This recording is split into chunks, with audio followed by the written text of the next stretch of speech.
और मेरे बहुत आदरणीय सम्माननीय श्री चतुर्भुज मित्तल जी, श्री अग्निशेखर जी, सुश्री वीना शर्मा जी, डॉक्टर सुरेंद्र जी और भाई श्री रोशन लाल जी, मेरे सहयोगी रहे श्री सत्यप्रकाश भारत जी और महंत श्री नकोदर दास जी और बहन और भाई सभी को मैं प्रणाम करता हूं, अभिवादन करता हूं और इस बात के लिए क्षमा चाहता हूं कि मैंने चलते हुए पंखे बंद कराए हैं, क्योंकि आपसे मुझे कुछ शांति से करनी है देश और समाज के बारे में। थोड़ी गर्मी हम सहन करें, क्योंकि इस देश की आजादी के लिए जिन्होंने कुर्बानी दी है उन्होंने आपसे ज्यादा गर्मियां सहन की हैं। मैं आज इस सभा के शुरुआत में सबसे पहले भारत देश के अमर शहीद श्री मदनलाल धींगरा जी को अपनी तरफ से, आप सभी की तरफ से श्रद्धांजलि अर्पित करता हूं। ईश्वर से प्रार्थना करता हूं कि जब जब भारत देश को जरूरत पड़े ऐसे सैकड़ों हजारों मदनलाल धींगरा इस देश में पैदा होते रहें और इस देश के सम्मान के लिए, इस देश की आजादी के लिए अपने आप को कुर्बानी देते रहें। आज 17 अगस्त है, मदनलाल धींगरा जी का बलिदान दिवस है और आज से 2 दिन पहले हमारा स्वतंत्रता दिवस हुआ, 15 अगस्त है। इस समय पर एक छोटी सी बात हम सब याद करें। वैसे तो आप सभी जानते हैं, मैं सिर्फ आपको ध्यान दिलाने के लिए कह रहा हूं कि इस देश में जो 15 अगस्त आया 1947 को, टूटा फूटा, आधा अधूरा जो भी है, बहुत कीमती है।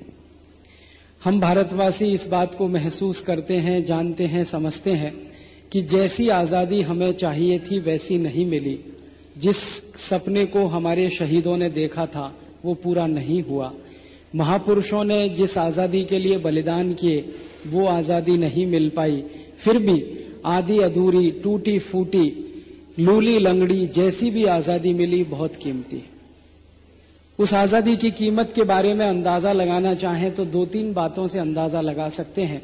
सबसे पहली बात कि आजादी के लाने में हमारे देश के 7,32,781 शहीद हुए, उनको शहादत हुई। मदनलाल धींगरा उनमें से एक, ऊधम सिंह उनमें से एक, भगत सिंह उनमें से एक, लाला लाजपत राय उनमें से एक, शचीन्द्रनाथ सान्याल उनमें से एक, मनमथनाथ गुप्त उनमें से एक, चंद्रशेखर आजाद उनमें से एक, झांसी की रानी लक्ष्मीबाई एक, रानी कित्तूर चेन्नम्मा एक, रानी दुर्गावती एक, ऐसे 7,32,781 क्रांतिवीरों के बलिदान के बाद ये आजादी आई। बहुत कीमती है। इतनी बड़ी कीमत आजादी के लिए दुनिया में किसी भी देश ने नहीं चुकाई जो हमने चुकाई। दुनिया में बहुत सारे देश गुलाम हुए हैं अलग अलग समय पर। जैसे भारत अंग्रेजों का गुलाम हुआ करीब 250 वर्षों तक, अफ्रीका अंग्रेजों का गुलाम हुआ 450 वर्षों तक, अल्जीरिया फ्रांस का गुलाम हुआ करीब 300 वर्षों तक। अल्जीरिया के आसपास के जो छोटे अफ्रीकी देश हैं वो गुलाम हुए अलग अलग देशों में। एशिया के बहुत सारे देश, इंडोनेशिया, मलेशिया और हमारा पड़ोसी चीन भी गुलाम हुआ अंग्रेजों का। हमारा थोड़ा दूर का पड़ोसी जापान भी गुलाम हुआ अंग्रेजों का। हमारा दूर का पड़ोसी सिंगापुर भी गुलाम हुआ अंग्रेजों का। ऐसे दुनिया में 50 से ज्यादा देश गुलाम हुए, कभी अंग्रेजों के, कभी फ्रांसीसियों के, कभी जर्मनी के, कभी किसी देश के, कभी किसी देश के। लेकिन किसी भी देश की आजादी के लिए, किसी भी देश की स्वतंत्रता के संग्राम के लिए इतनी कुर्बानियां नहीं देनी पड़ी जो भारत में हुई। अफ्रीका का इतिहास मैंने पढ़ा। अफ्रीका का 450 साल का गुलामी का इतिहास है और उससे आजादी की लड़ाई का, उनका संघर्ष का इतिहास है। उस अफ्रीका में 56,000 लोगों की कुल कुर्बानियां हुई और उसके बाद अफ्रीका आजाद हो गया। इंडोनेशिया, मलेशिया जैसे देश में 20 से 25,000 लोगों की कुर्बानियां हुई, दोनों देश आजाद हो गए। अल्जीरिया में 80,000 लोगों की कुर्बानी हुई, अल्जीरिया आजाद हो गया। इसी तरह से यूरोप के छोटे देश, एशिया के कुछ बड़े देश, लैटिन अमेरिका के कुछ बड़े देश अलग अलग समय पर गुलाम हुए। हर जगह शहीदों की शहादत भारत की संख्या में छोटी है, कम है। भारत के शहीदों की शहादत सभी देशों के आजादी के इतिहास में सबसे अधिक है। और हमारे देश में मदनलाल धिंगरा या भगत सिंह या ऊधम सिंह या चंद्रशेखर जैसे शहीदों के बारे में और एक बात जाननी हो तो सबसे कम उम्र के सबसे ज्यादा शहीद जो हुए हैं किसी देश में वो भी भारत में ही। अंग्रेजों की फांसी के फंदे पर चढ़े ऐसे हमारे देश में सैकड़ों क्रांतिवीर थे जो अंग्रेजों की परिभाषा में नाबालिग थे, वो बालिग भी नहीं हुए थे, उनकी उम्र 18 साल भी पूरी नहीं हुई थी। ऐसे कई शहीदों को अंग्रेजों ने फांसी पर चढ़ा दिया। हमारे देश में अंग्रेजों की लाठियां खाकर, अंग्रेजों की गोलियां खाकर, अंग्रेजों की तोप के मुंह से जिनका शरीर बांधा गया और गोले मारकर जिनके चिथड़े कर दिए गए, ऐसे लोगों की संख्या को गिनना शुरू करेंगे तो वो लाखों से भी आगे करोड़ों में है। पिछले 10-12 वर्षों से या कहना चाहिए 15 वर्षों से मेरे एक गुरु माननीय श्री धर्मपाल जी के साथ मिलकर अंग्रेजी दस्तावेजों का इतिहास का जो अध्ययन मैं कर रहा हूं, अभी तो गुरु मेरे साथ नहीं है लेकिन सूक्ष्म रूप में, भाव रूप में वो मेरे साथ अभी भी हैं। उस जानकारी के अनुसार 7,32,781 तो वो शहीद हैं जो फांसी पर चढ़ गए, लंदन की जेलों में या भारत की जेलों में। इसके अलावा अंग्रेजों की गोलियां खाकर जो शहीद हुए, अंग्रेजों की लाठियां खाकर जो शहीद हुए, अंग्रेजों ने तोप के गोले से उनको बांधकर उड़ा दिया, अंग्रेजों ने भारत के हजारों लाखों लोगों को भूख से मरने के लिए मजबूर कर दिया, ऐसे लोगों की संख्या 4.5 करोड़ है। वो अलग है। हमारा तो दुर्भाग्य और अफसोस इस देश का ये है कि अंग्रेजों के जाने के बाद हमने हमारे शहीदों के बारे में, हमारे देश के उन लोगों के बारे में जानने की कोई कोशिश नहीं की है जिन्होंने अपना सर्वस्व न्यौछावर करके इस देश को आजादी दिलाई है। कोई बड़ा रिसर्च का काम अभी तक इस देश में नहीं हुआ है। मैं आज सवेरे हिमाचल प्रदेश आया, यहां आने के बाद एक सुखद अनुभूति मुझे हुई। हमारे पतंजलि योग पीठ और भारत स्वाभिमान से जुड़े हुए एक भाई जो यहां उपस्थित हैं, उन्होंने मुझे कहा कि मैं हिमाचल प्रदेश के शहीदों पर कुछ काम कर रहा हूं। तो मैंने कहा आप बहुत बड़ा काम कर रहे हैं, लेकिन ये काम आजादी के 62 साल के बाद हो रहा है। ये काम तो आजादी मिलते ही होना चाहिए था। हिमाचल प्रदेश में कौन शहीद हुए, जम्मू कश्मीर में कौन शहीद हुए, पंजाब में कौन शहीद हुए, हरियाणा में कौन कौन शहीद हो गए, उत्तर प्रदेश में कौन हो गए, मध्य प्रदेश में कौन हो गए, उड़ीसा, बंगाल, बिहार में कौन शहीद हुए, इसकी जानकारी तो हमारे देश के बच्चों को आजादी मिलने के 1-2 साल के अंदर ही हो जानी चाहिए थी, लेकिन नहीं हो पाई है। बहुत अफसोस है। मेरे जैसे आदमी को भी हिंदुस्तान के शहीदों के बारे में कोई कहे कि आप एक सूची बनाओ, कितने शहीदों के बारे में आप जानते हो, तो 10, 20, 50, 100, 200, 500 नाम लिखने के बाद मेरी कलम भी रुक जाएगी, क्योंकि मुझे भी नहीं मालूम है।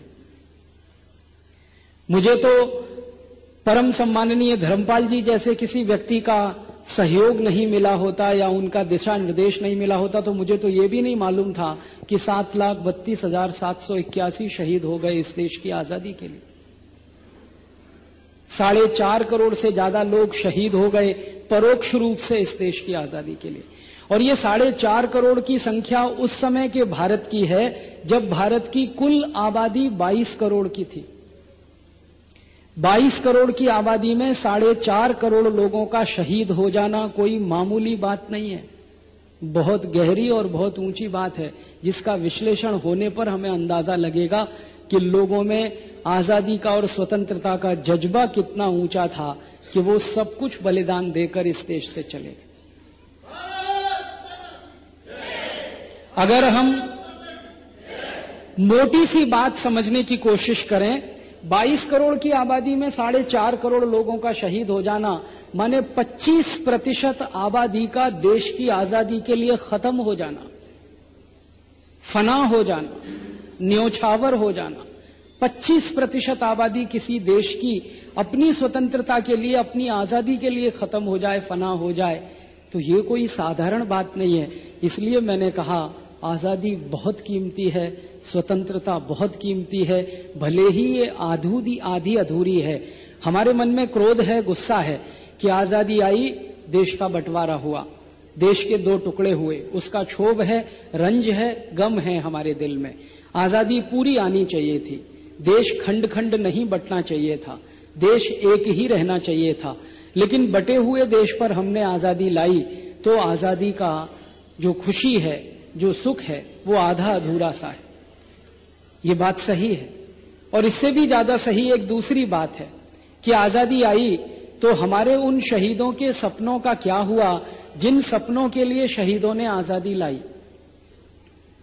मैं एक नाम लेके बात कहता हूं। शहीद आजम भगत सिंह को जब असेंबली में बम गिराने के आरोप में गिरफ्तार कर लिया गया और सैंडर्स की हत्या करने के आरोप में उनको लाहौर जेल में बंद कर दिया गया और उनके ऊपर मुकदमे चलाया जाना शुरू हो गया, उस समय की एक घटना सुना के बात शुरू करना चाहता हूं। शहीद आजम भगत सिंह ने एक घोषणा पत्र लिखा, एक मेमोरेंडम बनाया, एक मैनिफेस्टो बनाया और वो कुछ ऐसा था जो भारत की आजादी के बाद का भारत कैसा होगा उसका स्वप्न दिखाने वाला था। उसमें उन्होंने कुछ महत्वपूर्ण बातें कही।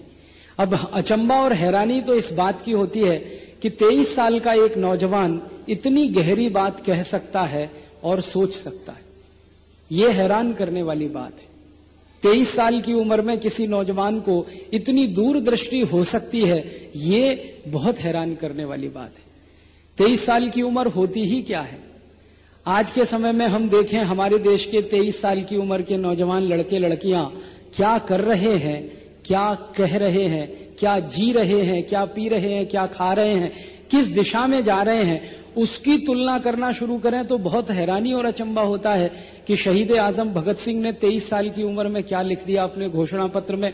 वो लिखते हैं कि मैं देख रहा हूं मेरी कुर्बानी, मेरी शहादत के 15 साल के बाद ये देश आजाद हो जाएगा। इतने पक्के तरीके से कोई कैसे कह सकता है कि मेरी शहादत के 15 साल के बाद ये देश आजाद हो जाएगा? आप जरा देखिए, 1931 में भगत सिंह की शहादत हुई 23 मार्च को और 1946 3 जुलाई को अंग्रेजों ने घोषणा कर दी कि वो भारत छोड़कर जा रहे हैं। लगभग ठीक 15 साल के बाद ही देश की आजादी आ गई। फिर वो शहीद कहते हैं भगत सिंह कि मुझे अफसोस इस बात का होगा कि आजादी तो आ जाएगी, लेकिन आजादी के बाद का भारत कैसा होगा अगर हमने अंग्रेजों की गुलामी की व्यवस्था को नहीं बदला तो। अंग्रेजों की गुलामी की व्यवस्था से मतलब भगत सिंह का कहना था कि अंग्रेजी कानून, अंग्रेजी नियम, अंग्रेजी शिक्षा, अंग्रेजी प्रशासनिक व्यवस्था, अंग्रेजी अर्थव्यवस्था, अंग्रेजी कृषि व्यवस्था, अंग्रेजी समाज व्यवस्था, अंग्रेजों का आचरण, अंग्रेजों का रहन सहन, अंग्रेजों का खान पान, अंग्रेजों की भाषा, अंग्रेजों की संस्कृति, अंग्रेजों की सभ्यता, अगर इन सबको हमने नहीं बदला तो हमारी आजादी बेमानी हो जाएगी, बेकार हो जाएगी, उसकी कोई सार्थकता नहीं रह जाएगी। अब आजादी के 62 साल के बाद भगत सिंह जी का कहा हुआ ये बयान बिल्कुल सच दिखाई देता है। आजादी के 62 साल के बाद ऐसा ही लगता है कि शायद आजादी बेमानी हो गई है, सार्थकता उसकी कहीं खो गई है। और ये अकेले भगत सिंह की बात नहीं है, यही बात हिंदुस्तान के उन सब क्रांतिवीरों की है जो अलग अलग समय पर शहीद हुए। अमर शहीद चंद्रशेखर आजाद, अमर शहीद राम प्रसाद बिस्मिल, अमर शहीद अशफाक उल्लाह, अमर शहीद सचिंद्रनाथ लाहिड़ी, अमर शहीद मनमथनाथ गुप्त, ये सब लोगों ने मिलकर एक संगठन बनाया था और उस संगठन का नाम रखा था हिंदुस्तानी सोशलिस्ट रिपब्लिक एसोसिएशन। ये संगठन का गठन सन 1924 में हुआ था। वाराणसी इसका केंद्र था, मुख्य कार्यालय था। इस संगठन की तरफ से 9 बिंदुओं का एक घोषणा पत्र जारी किया गया था कि हम ये संगठन बना रहे हैं हिंदुस्तान को आजाद कराने के लिए और आजादी के बाद अपने सपनों का भारत बनाने के लिए। तो जिन शहीदों ने, क्रांतिवीरों ने यह संगठन तैयार किया, इस संगठन के अध्यक्ष थे पंडित राम प्रसाद बिस्मिल और इस संगठन के सचिव हुआ करते थे अमर शहीद चंद्रशेखर आजाद। और बाकी उनके क्रांतिवीरों ने मिलकर एक घोषणा पत्र लिखा और वो पूरे देश के लिए जारी किया। उस घोषणा पत्र का नाम था द रिवॉल्यूशन, क्रांति। और उसमें पहला बिंदु यह था कि आजाद तो हम हो ही जाएंगे, आज नहीं तो कल, बस हमारा संकल्प बढ़ते रहना चाहिए आजादी के लिए। उसमें लिखा गया कि आजादी तो हमें मिलेगी क्योंकि ये हमारी स्वाभाविक स्थिति है।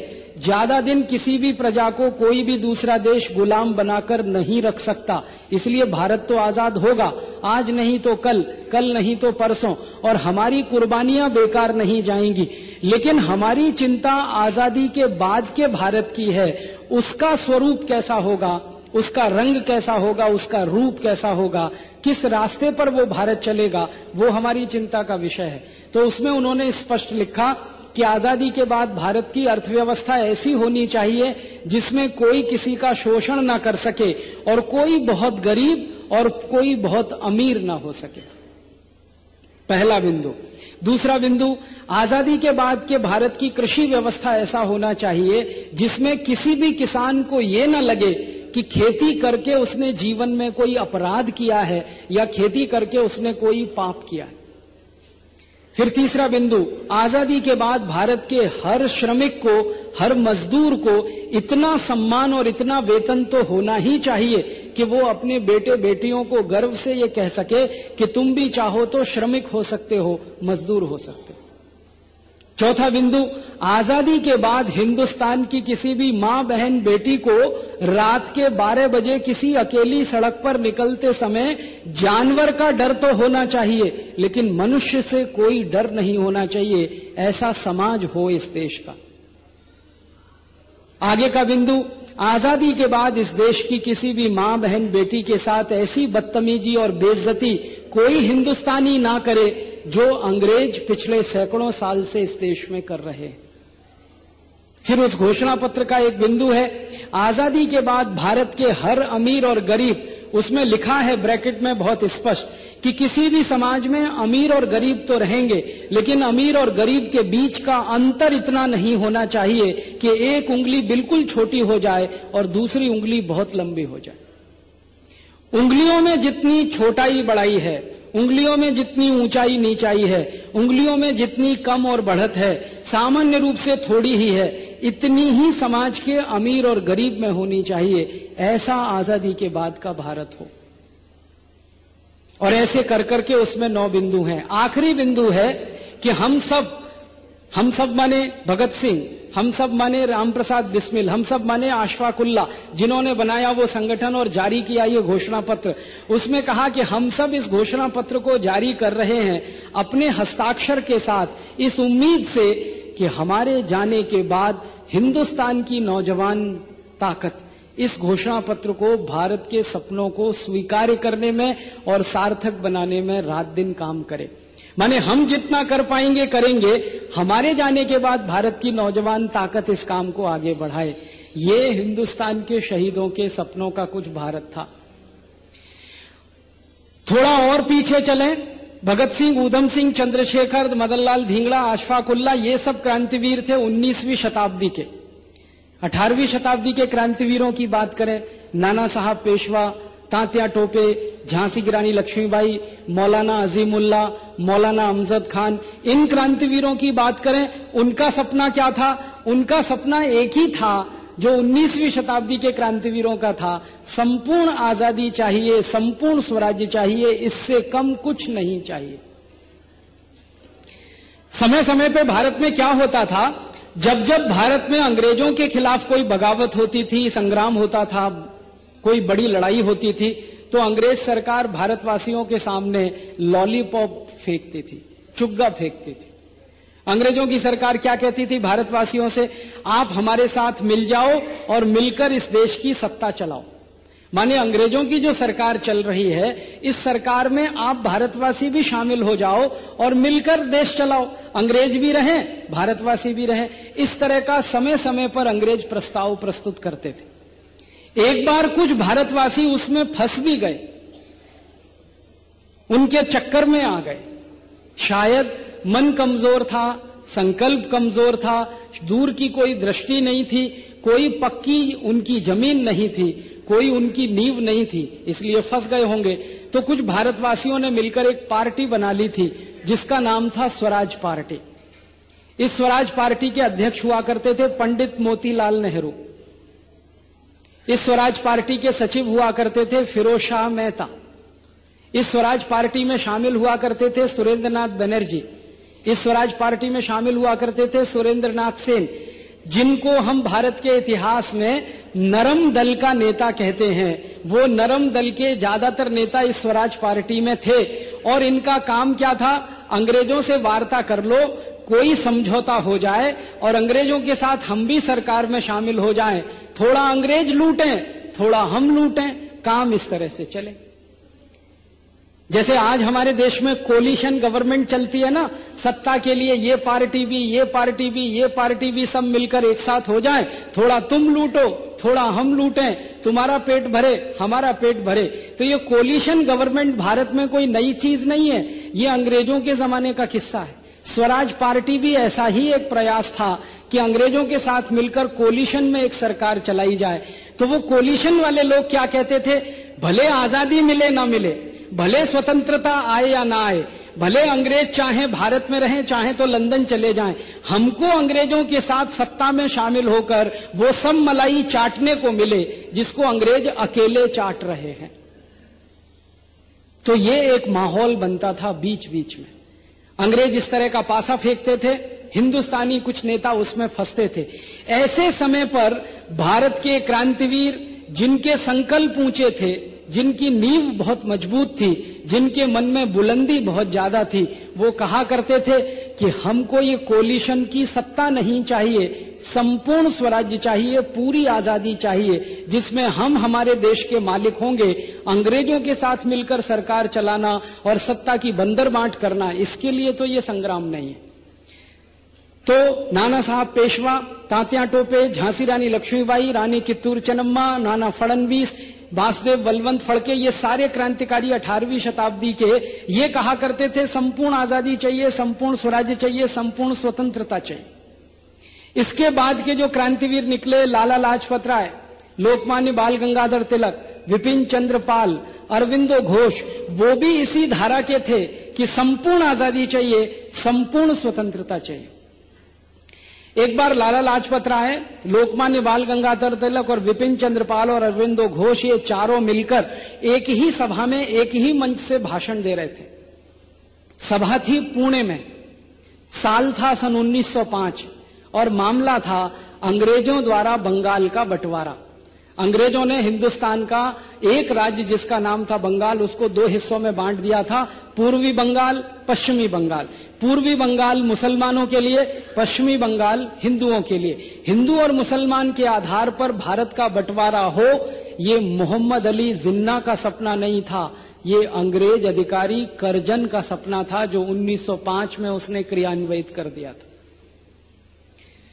47 में जाकर भारत का बंटवारा हुआ, वो तो औपचारिकता थी, बीज तो 1905 में अंग्रेजों ने डाल दिया था कि भारत का बंटवारा हिंदू और मुसलमान के आधार पर करना है।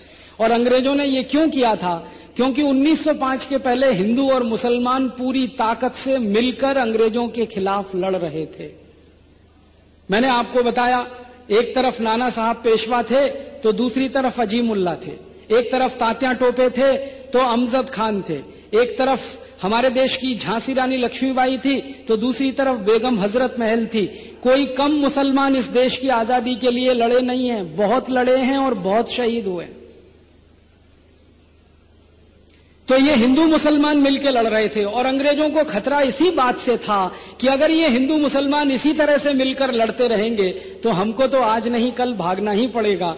तो अंग्रेजों ने एक सिद्धांत बनाया था जिसको वो कहते थे doctrine for divide and rule, बांटो और राज करो का सिद्धांत। उसमें उन्होंने हिंदू मुसलमानों का बंटवारा करने का तय किया था। हिंदू मुसलमानों के खिलाफ हो, मुसलमान हिंदुओं के खिलाफ हो। तो अंग्रेजों ने पूरी एक टोली बनाई हुई थी जिसमें अंग्रेज सैनिक रहा करते थे। ये टोली का एक ही काम होता था, बड़े बड़े शहरों में जैसे दिल्ली है, बंबई है, अहमदाबाद है, मद्रास है, बेंगलोर है, इन बड़े बड़े शहरों में ये अंग्रेज अधिकारियों की टोली क्या किया करती थी, रात में चुपचाप किसी मस्जिद के सामने जाकर सुअर काट के फेंक दिया करती थी और रात में किसी मंदिर के सामने जाकर चुपचाप गाय काट के फेंक दिया करती थी। सवेरे सवेरे अंग्रेजों की तरफ से ऐलान किया जाता था, मुसलमानों के इलाकों में यह भड़काया जाता था कि देखो तुम्हारी मस्जिद के सामने सुअर काट के फेंक दिया इन काफिर हिंदुओं ने। और हिंदुओं की बस्ती में आकर ऐलान किया जाता था कि देखो तुम्हारे मंदिर के सामने तुम्हारी पवित्र गाय को काटकर फेंक दिया इन म्लेच्छ मुसलमानों ने। तो हिंदुओं का खून गर्म होता था मुसलमानों के खिलाफ और मुसलमानों का गर्म होता था हिंदुओं के खिलाफ। उसमें दोनों झगड़ा करते थे, एक दूसरे को मारते थे, एक दूसरे से मरते थे और अंग्रेज खिलखिलाकर हंसा करते थे। अंग्रेजों ने इसी साजिश के तहत बंगाल का बंटवारा किया था, पूर्वी बंगाल मुसलमानों का, पश्चिमी बंगाल हिंदुओं का। तब हिंदू और मुसलमान एक साथ खड़े हुए थे पूरे देश में और उन्होंने संकल्प लिया था, बंटवारा अंग्रेजों ने भौतिक रूप से तो कर दिया है लेकिन आत्मिक रूप से, भावनात्मक रूप से हम होने नहीं देंगे और अब इन अंग्रेजों को भारत से उखाड़ कर ही दम लेंगे। तब भारत के दक्षिण और उत्तर के नेता, पूरब और पश्चिम के नेता एक साथ मिलकर आजादी के लिए लड़ रहे थे। उस समय की यह घटना है। लाला लाजपत राय उत्तर भारत के नेता, बाल गंगाधर तिलक पश्चिम भारत के नेता, विपिन चंद्र पाल, अरविंदो घोष पूर्वी भारत के नेता, ये मिलकर एक साथ सभाएं किया करते थे। तो ऐसी ही एक सभा पुणे में हो रही थी। उस सभा में कुछ अंग्रेजी पत्रकार भी आए हुए थे, विदेशी पत्रकार भी आए हुए थे। उस समय ये ब्रिटिश ब्रॉडकास्टिंग कॉरपोरेशन चला करता था और अंग्रेजों का एक अखबार निकला करता था जिसको आजकल हम टाइम्स ऑफ इंडिया कहते हैं। वो एक जमाने में टाइम्स ऑफ इंग्लैंड हुआ करता था, बाद में इसका हिंदुस्तानीकरण हुआ, स्वदेशीकरण हुआ। तो उस अखबार के कुछ रिपोर्टर, बीबीसी के कुछ रिपोर्टर बैठे हुए थे। लोकमान्य तिलक ने मंच से घोषणा की कि स्वराज्य हमारा जन्म सिद्ध अधिकार है, हम इसे लेकर रहेंगे और स्वराज्य को लाने के लिए स्वदेशी के रास्ते पर चलेंगे। भाषण खत्म होने के बाद, मीटिंग खत्म होने के बाद अंग्रेज पत्रकारों ने पूछा था, आपको भरोसा है कि स्वराज्य आएगा? तो लोकमान्य तिलक ने कहा कि आपको भरोसा है कि अंग्रेज यहां हमेशा रहेंगे? तो उन्होंने कहा हमको तो ऐसा लगता है कि अंग्रेजों ने तो भारत में 1000 साल रहने की योजना बनाई है।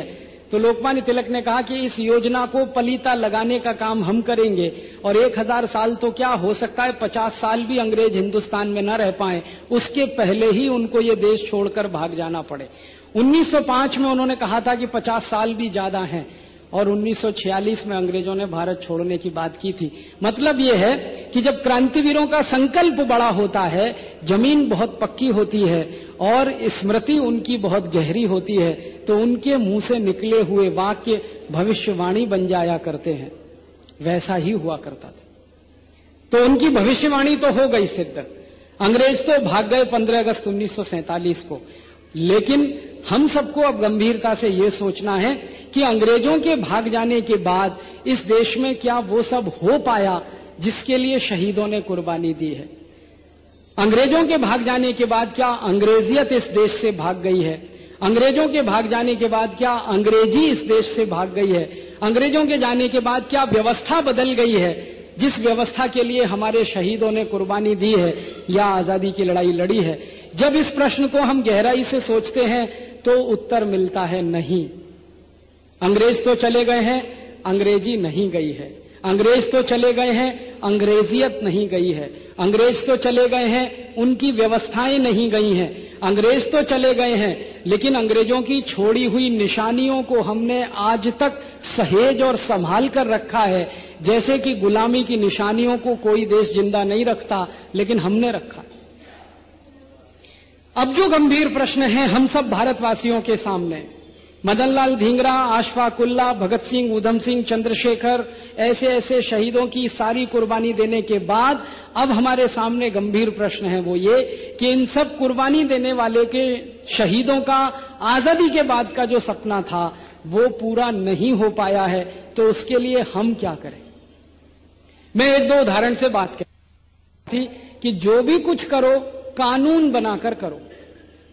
अत्याचार करना है तो कानून बना दो, जेब काटनी है तो कानून बना दो, लूटना है भारतवासियों को तो कानून बना दो, बर्बादी करनी है भारत की तो कानून बना दो, बेइज्जती करनी है भारत की तो कानून बना दो। वो सब काम कानून बनाकर किया करते थे और इसको अंग्रेजी भाषा में कहा जाता था रूल ऑफ द लॉ, कानून का शासन। अंग्रेज सारी दुनिया के सामने ये प्रस्तुत किया करते थे कि हम तो भारत में कानून का शासन चला रहे हैं, अब उस शासन में अत्याचार होता है तो ये भारतवासियों का नसीब है, हम क्या करें? लेकिन दुनिया को ये बात समझ में बहुत देर में आई कि जब कानून आप गलत बनाएंगे, उल्टे बनाएंगे, तो उन कानूनों से अत्याचार ही होगा और उन कानूनों के आधार पर बर्बादी ही होगी। कोई उसमें से सुखद और सुखी देश की निर्माण व्यवस्था संभव नहीं। एक उदाहरण से बताता हूं। अंग्रेजों ने भारतवासियों पर अत्याचार करने का एक कानून बनाया जिसका नाम है इंडियन पुलिस एक्ट। नाम था नहीं कह रहा हूं, नाम है। क्यों? क्योंकि ये इंडियन पुलिस एक्ट अंग्रेजों ने तो बनाया था 1860 में, लेकिन दुर्भाग्य से इस देश की आजादी के 62 साल के बाद भी ये चल रहा है, इंडियन पुलिस एक्ट। ये कानून बनाया गया 1860 में। 1860 कब आया? 1857 के बाद। और 1857 में क्या हुआ? अंग्रेजों के खिलाफ बगावत। इस देश में नाना साहब पेशवा, तात्या टोपे, झांसी की रानी लक्ष्मीबाई, अजीमुल्ला जैसे क्रांतिवीरों की मदद से सारे देश में अंग्रेजों के खिलाफ बगावत हुई थी। और उस बगावत में एक बात जो हम जानते नहीं है वो ये कि इस बगावत में 3 महीने के अंदर अंग्रेज पूरी तरह से हार गए थे, परास्त हो गए थे। बगावत शुरू हुई थी 10 मई 1857 से और शुरुआत हुई थी मेरठ से। आप सभी जानते हैं पश्चिमी उत्तर प्रदेश का एक शहर है मेरठ। वहां के कुछ क्रांतिवीरों ने शाम को 5 बजे 10 मई 1857 को अंग्रेजों के बंगले जला दिए थे, घर जला दिए थे। और उन घरों में रहने वाले अंग्रेज जब घर से निकलकर भागे तो मेरठ शहर के नागरिकों ने उनके गर्दन काट दिए थे, सिर काट दिए थे, चाकू घोंप दिया था, हंसिए से गर्दन काट दिया था। और एक ही रात में मेरठ में 1285 अंग्रेजों का कत्लेआम हो गया था। एक भी अंग्रेज मेरठ में जिंदा नहीं बचा था। ऐसे शुरू हुई थी क्रांति। अगले दिन ये क्रांति दिल्ली पहुंच गई, फिर उसके अगले दिन बरेली पहुंच गई, फिर उसके अगले दिन शाहजहांपुर पहुंच गई और लगभग महीने भर के अंदर 350 भारत के स्थान अंग्रेजों की गुलामी से आजाद हो गए। 3,64,000 से ज्यादा अंग्रेजों को भारतवासियों ने गाजर मूली की तरह से काट दिया था। आपके मन में सवाल आएगा कि भारतवासी तो अहिंसक हैं, भारतवासी तो दया, प्रेम, करुणा की बात करने वाले हैं, उनके मन में इतनी क्रूरता और इतना पराक्रम कहां से पैदा हो गया कि अंग्रेजों को गाजर मूली की तरह से काट दिया? हमारे यहां एक बात कही जाती है, वो ये कि पानी जब सिर से गुजर जाता है तो सारे लोक लाज छोड़ देने पड़ते। हमारे देश में भी ऐसा ही हुआ था। पानी हमारे सिर से गुजर गया था तो भारत के लोगों ने अपनी लोक लाज और परंपरा को ताक पर उठाकर रख दिया था। पानी सिर से कैसे गुजर गया था? 100 साल तक अंग्रेजों का अत्याचार सहन किया भारतवासियों ने, 1757 से 1857 तक।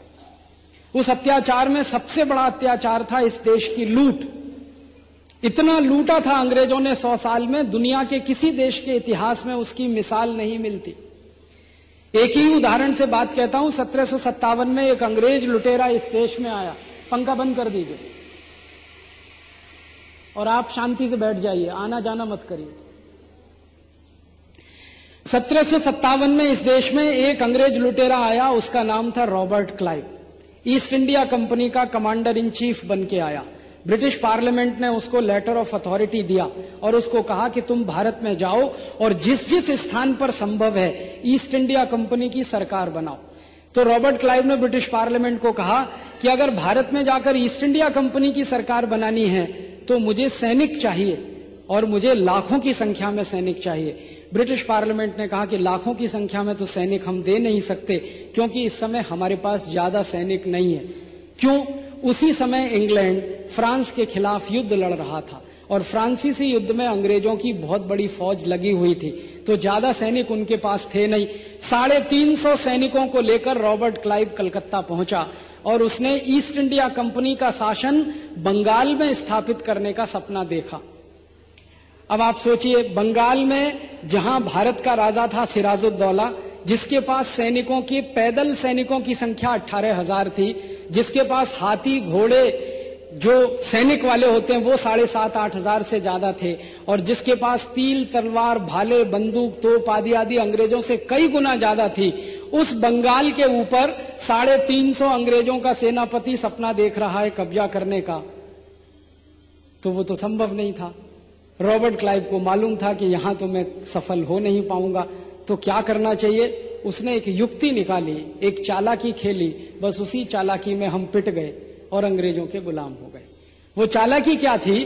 रॉबर्ट क्लाइव को मालूम था आमने सामने लड़ेंगे तो जीत नहीं पाएंगे, 20 मिनट में युद्ध खत्म हो जाएगा, 18,000 की सेना 350 सैनिकों को खत्म कर देगी। तो उसने युद्ध ना लड़के एक दूसरा काम किया, उसने अपना एक दूत सिराजुद्दौला की सेना में भेजा ये पता लगाने के लिए कि जानकारी करो कि कौन भारत से गद्दारी कर सकता है, कौन भारत को धोखा दे सकता है, किसके दिल में भारत से धोखा देने की, गद्दारी करने की तीव्र भावना है, ये पता लगाओ। और उसके दूत पहुंच गए। सिराजुद्दौला की सेना में एक आदमी मिल गया जिसका नाम था मीर जाफर। और मीर जाफर ऐसा ही एक व्यक्ति था जिसके मन में पैसे को लेकर, कुर्सी को लेकर तीव्र लालसा थी, जैसी आजकल हमारे नेताओं में है वैसी ही थी। मीर जाफर जो था बंगाल का रक्षा मंत्री था, डिफेंस मिनिस्टर था, लेकिन सपना देखता था प्रधानमंत्री बनने का। अंग्रेजों ने उसको ऑफर कर दिया कि तुमको हम प्रधानमंत्री बनाएंगे, तुम हमारी मदद करो। मीर जाफर ने पूछा क्या मदद करें? तो मीर जाफर को कहा गया बस इतनी मदद करो कि अपनी सेना के सारे सैनिकों को अंग्रेजों के सामने आत्मसमर्पण करने के लिए मजबूर करो, युद्ध मत लड़ो, आत्मसमर्पण करो। और तुमने अगर आत्मसमर्पण करा दिया तो तुमको बंगाल का राजा बना देंगे, प्रधानमंत्री पद मिल जाएगा, करोड़ों स्वर्ण मुद्राएं मिल जाएंगी। तो करोड़ों स्वर्ण मुद्राओं के लालच में, प्रधानमंत्री पद के लालच में मीर जाफर बिक गया। उसने रॉबर्ट क्लाइव से समझौता कर लिया। समझौते में यह लिख दिया गया कि युद्ध नहीं होगा, आत्मसमर्पण होगा। और 23 जून 1757 को प्लासी के मैदान में मीर जाफर की गद्दारी के चलते भारत के 18,000 सैनिकों ने आत्मसमर्पण कर दिया। अंग्रेजों ने बिना लड़े भारत के 18,000 सैनिकों को बंदी बना लिया और उन बंदी बनाए सैनिकों की बाद में एक एक करके हत्या कर दी। रॉबर्ट क्लाइव ने बंगाल का युद्ध तथाकथित रूप से जीत लिया। फिर रॉबर्ट क्लाइव ने विजय जुलूस निकाला। कलकत्ता में प्लासी है, कलकत्ता के नजदीक, वहां से लेकर मुर्शिदाबाद तक वो घोड़े पर चढ़कर आगे बैठता था और पीछे पीछे उसके 350 सैनिक चलते थे। उसके पीछे मीर जाफर होता था और उसके पीछे मीर जाफर के सैनिक चलते थे। तो रॉबर्ट क्लाइव ने अपनी डायरी में लिखा है कि जब मैं कलकत्ता से मुर्शिदाबाद गया, 14 दिन और 14 रात में घोड़े पर चला। सड़क के दोनों तरफ हिंदुस्तानियों ने लाखों की संख्या में मेरा जुलूस देखा और उन हिंदुस्तानियों ने तालियां बजाई। अगर उन एक एक हिंदुस्तानी ने मुझे पत्थर उठाकर मार दिया होता तो भारत का इतिहास 1757 में ही बदल गया होता। हमारे लिए अफसोस इसी बात का है कि हम अंग्रेजों के विजय जुलूस पर तालियां बजाते रहे, उनके लिए जय जयकार करते रहे। एक एक अंग्रेज को उठाकर एक एक पत्थर मारा होता तो 350 अंग्रेज तो 1757 में ही मर गए होते। ईस्ट इंडिया कंपनी का शासन कभी स्थापित नहीं हुआ होता। 7,32,781 शहीदों को कुर्बानी नहीं देनी पड़ती। 4.5 करोड़ हिंदुस्तानियों का परोक्ष बलिदान नहीं होता अगर एक मीर जाफर नहीं होता। और दुख और दुर्भाग्य इस देश का यह है कि 1757 में एक मीर जाफर था, अब 2009 में तो मीर जाफर ही मीर जाफर हैं, जो कुर्सी और पैसे के लिए इस देश के किसी भी स्तर का समझौता कर रहे हैं। देश की आत्मा को बेच रहे हैं, देश को बेच रहे हैं, फिर से इस देश को गुलाम बनाने की तैयारी कर रहे हैं।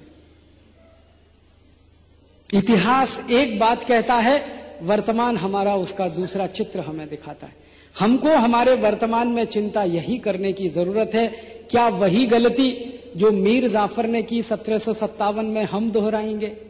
क्या वही गलती जो हमारे हजारों हिंदुस्तानियों ने की कि रॉबर्ट क्लाइव का जुलूस तो देखते रहे, उस पर पत्थर उठाकर हमने नहीं मारा, वही गलती हम फिर दोहराएंगे अब आजादी के 62 साल के बाद? और इसी पर भारत का भविष्य तय होगा। अगर हम वही गलती करेंगे जो मीर जाफर से हो गई, जो उन हजारों भारतवासियों से हो गई जिन्होंने अंग्रेजों के जुलूस पर तालियां तो बजाई, पत्थर नहीं फेंका, वही गलती अगर हम करेंगे तो आने वाली पीढ़ियां हमें माफ नहीं करेंगी और हमारा नाम भी मीर जाफरों की श्रेणी में लिया जाएगा। हमारा नाम भी इस देश के उन गद्दारों की श्रेणी में लिया जाएगा जिन्होंने गुलाम बनाया। और अगर ये गलती करने से हम बच गए और हमने वही सत्कर्म किया जो स्वर्गीय मदनलाल धिंगरा ने किया, भगत सिंह, ऊधम सिंह, चंद्रशेखर ने किया, अशफाकुल्लाह, अजीमुल्लाह ने किया, अगर वही सत्कर्म हम कर गए तो आने वाली पीढ़ियां हमको भी वैसे ही याद करेंगी जैसे आज हम मदनलाल धिंगरा को याद कर रहे हैं, भगत सिंह, ऊधम सिंह, चंद्रशेखर को याद कर रहे हैं। हमारे सामने रास्ता खुला है, हम चाहें उस रास्ते पर चल पड़े। अगर चल पड़े देश की आजादी को बचाने के रास्ते पर, स्वराज्य लाने के रास्ते पर, स्वतंत्रता लाने के रास्ते पर, तो शायद ईश्वर भी सहयोग करेगा, वो भी हमारे लिए सद्भाव अपने मन में रखेगा। और नहीं चल पड़े तो आने वाली पीढ़ियां कभी माफ नहीं करेंगी, क्योंकि इतिहास बहुत क्रूर होता है, बहुत निर्मम होता है। वो विश्लेषण बिल्कुल पाक साफ करता है। इतिहास में भावना नहीं होती है, तथ्य होते हैं। इतिहास भावना से नहीं चलता, सत्य से चलता है। तो ये तथ्य और सत्य भी दर्ज किया जाएगा आने वाले समय में। तो मैं तो आप सबको ये दावत देने आया हूं, निमंत्रण देने आया हूं। दो रास्ते हमारे सामने खुले हुए हैं, एक शहीदों का बताया हुआ, महापुरुषों का बताया हुआ, और दूसरा हमारे गद्दारों का दिखाया हुआ।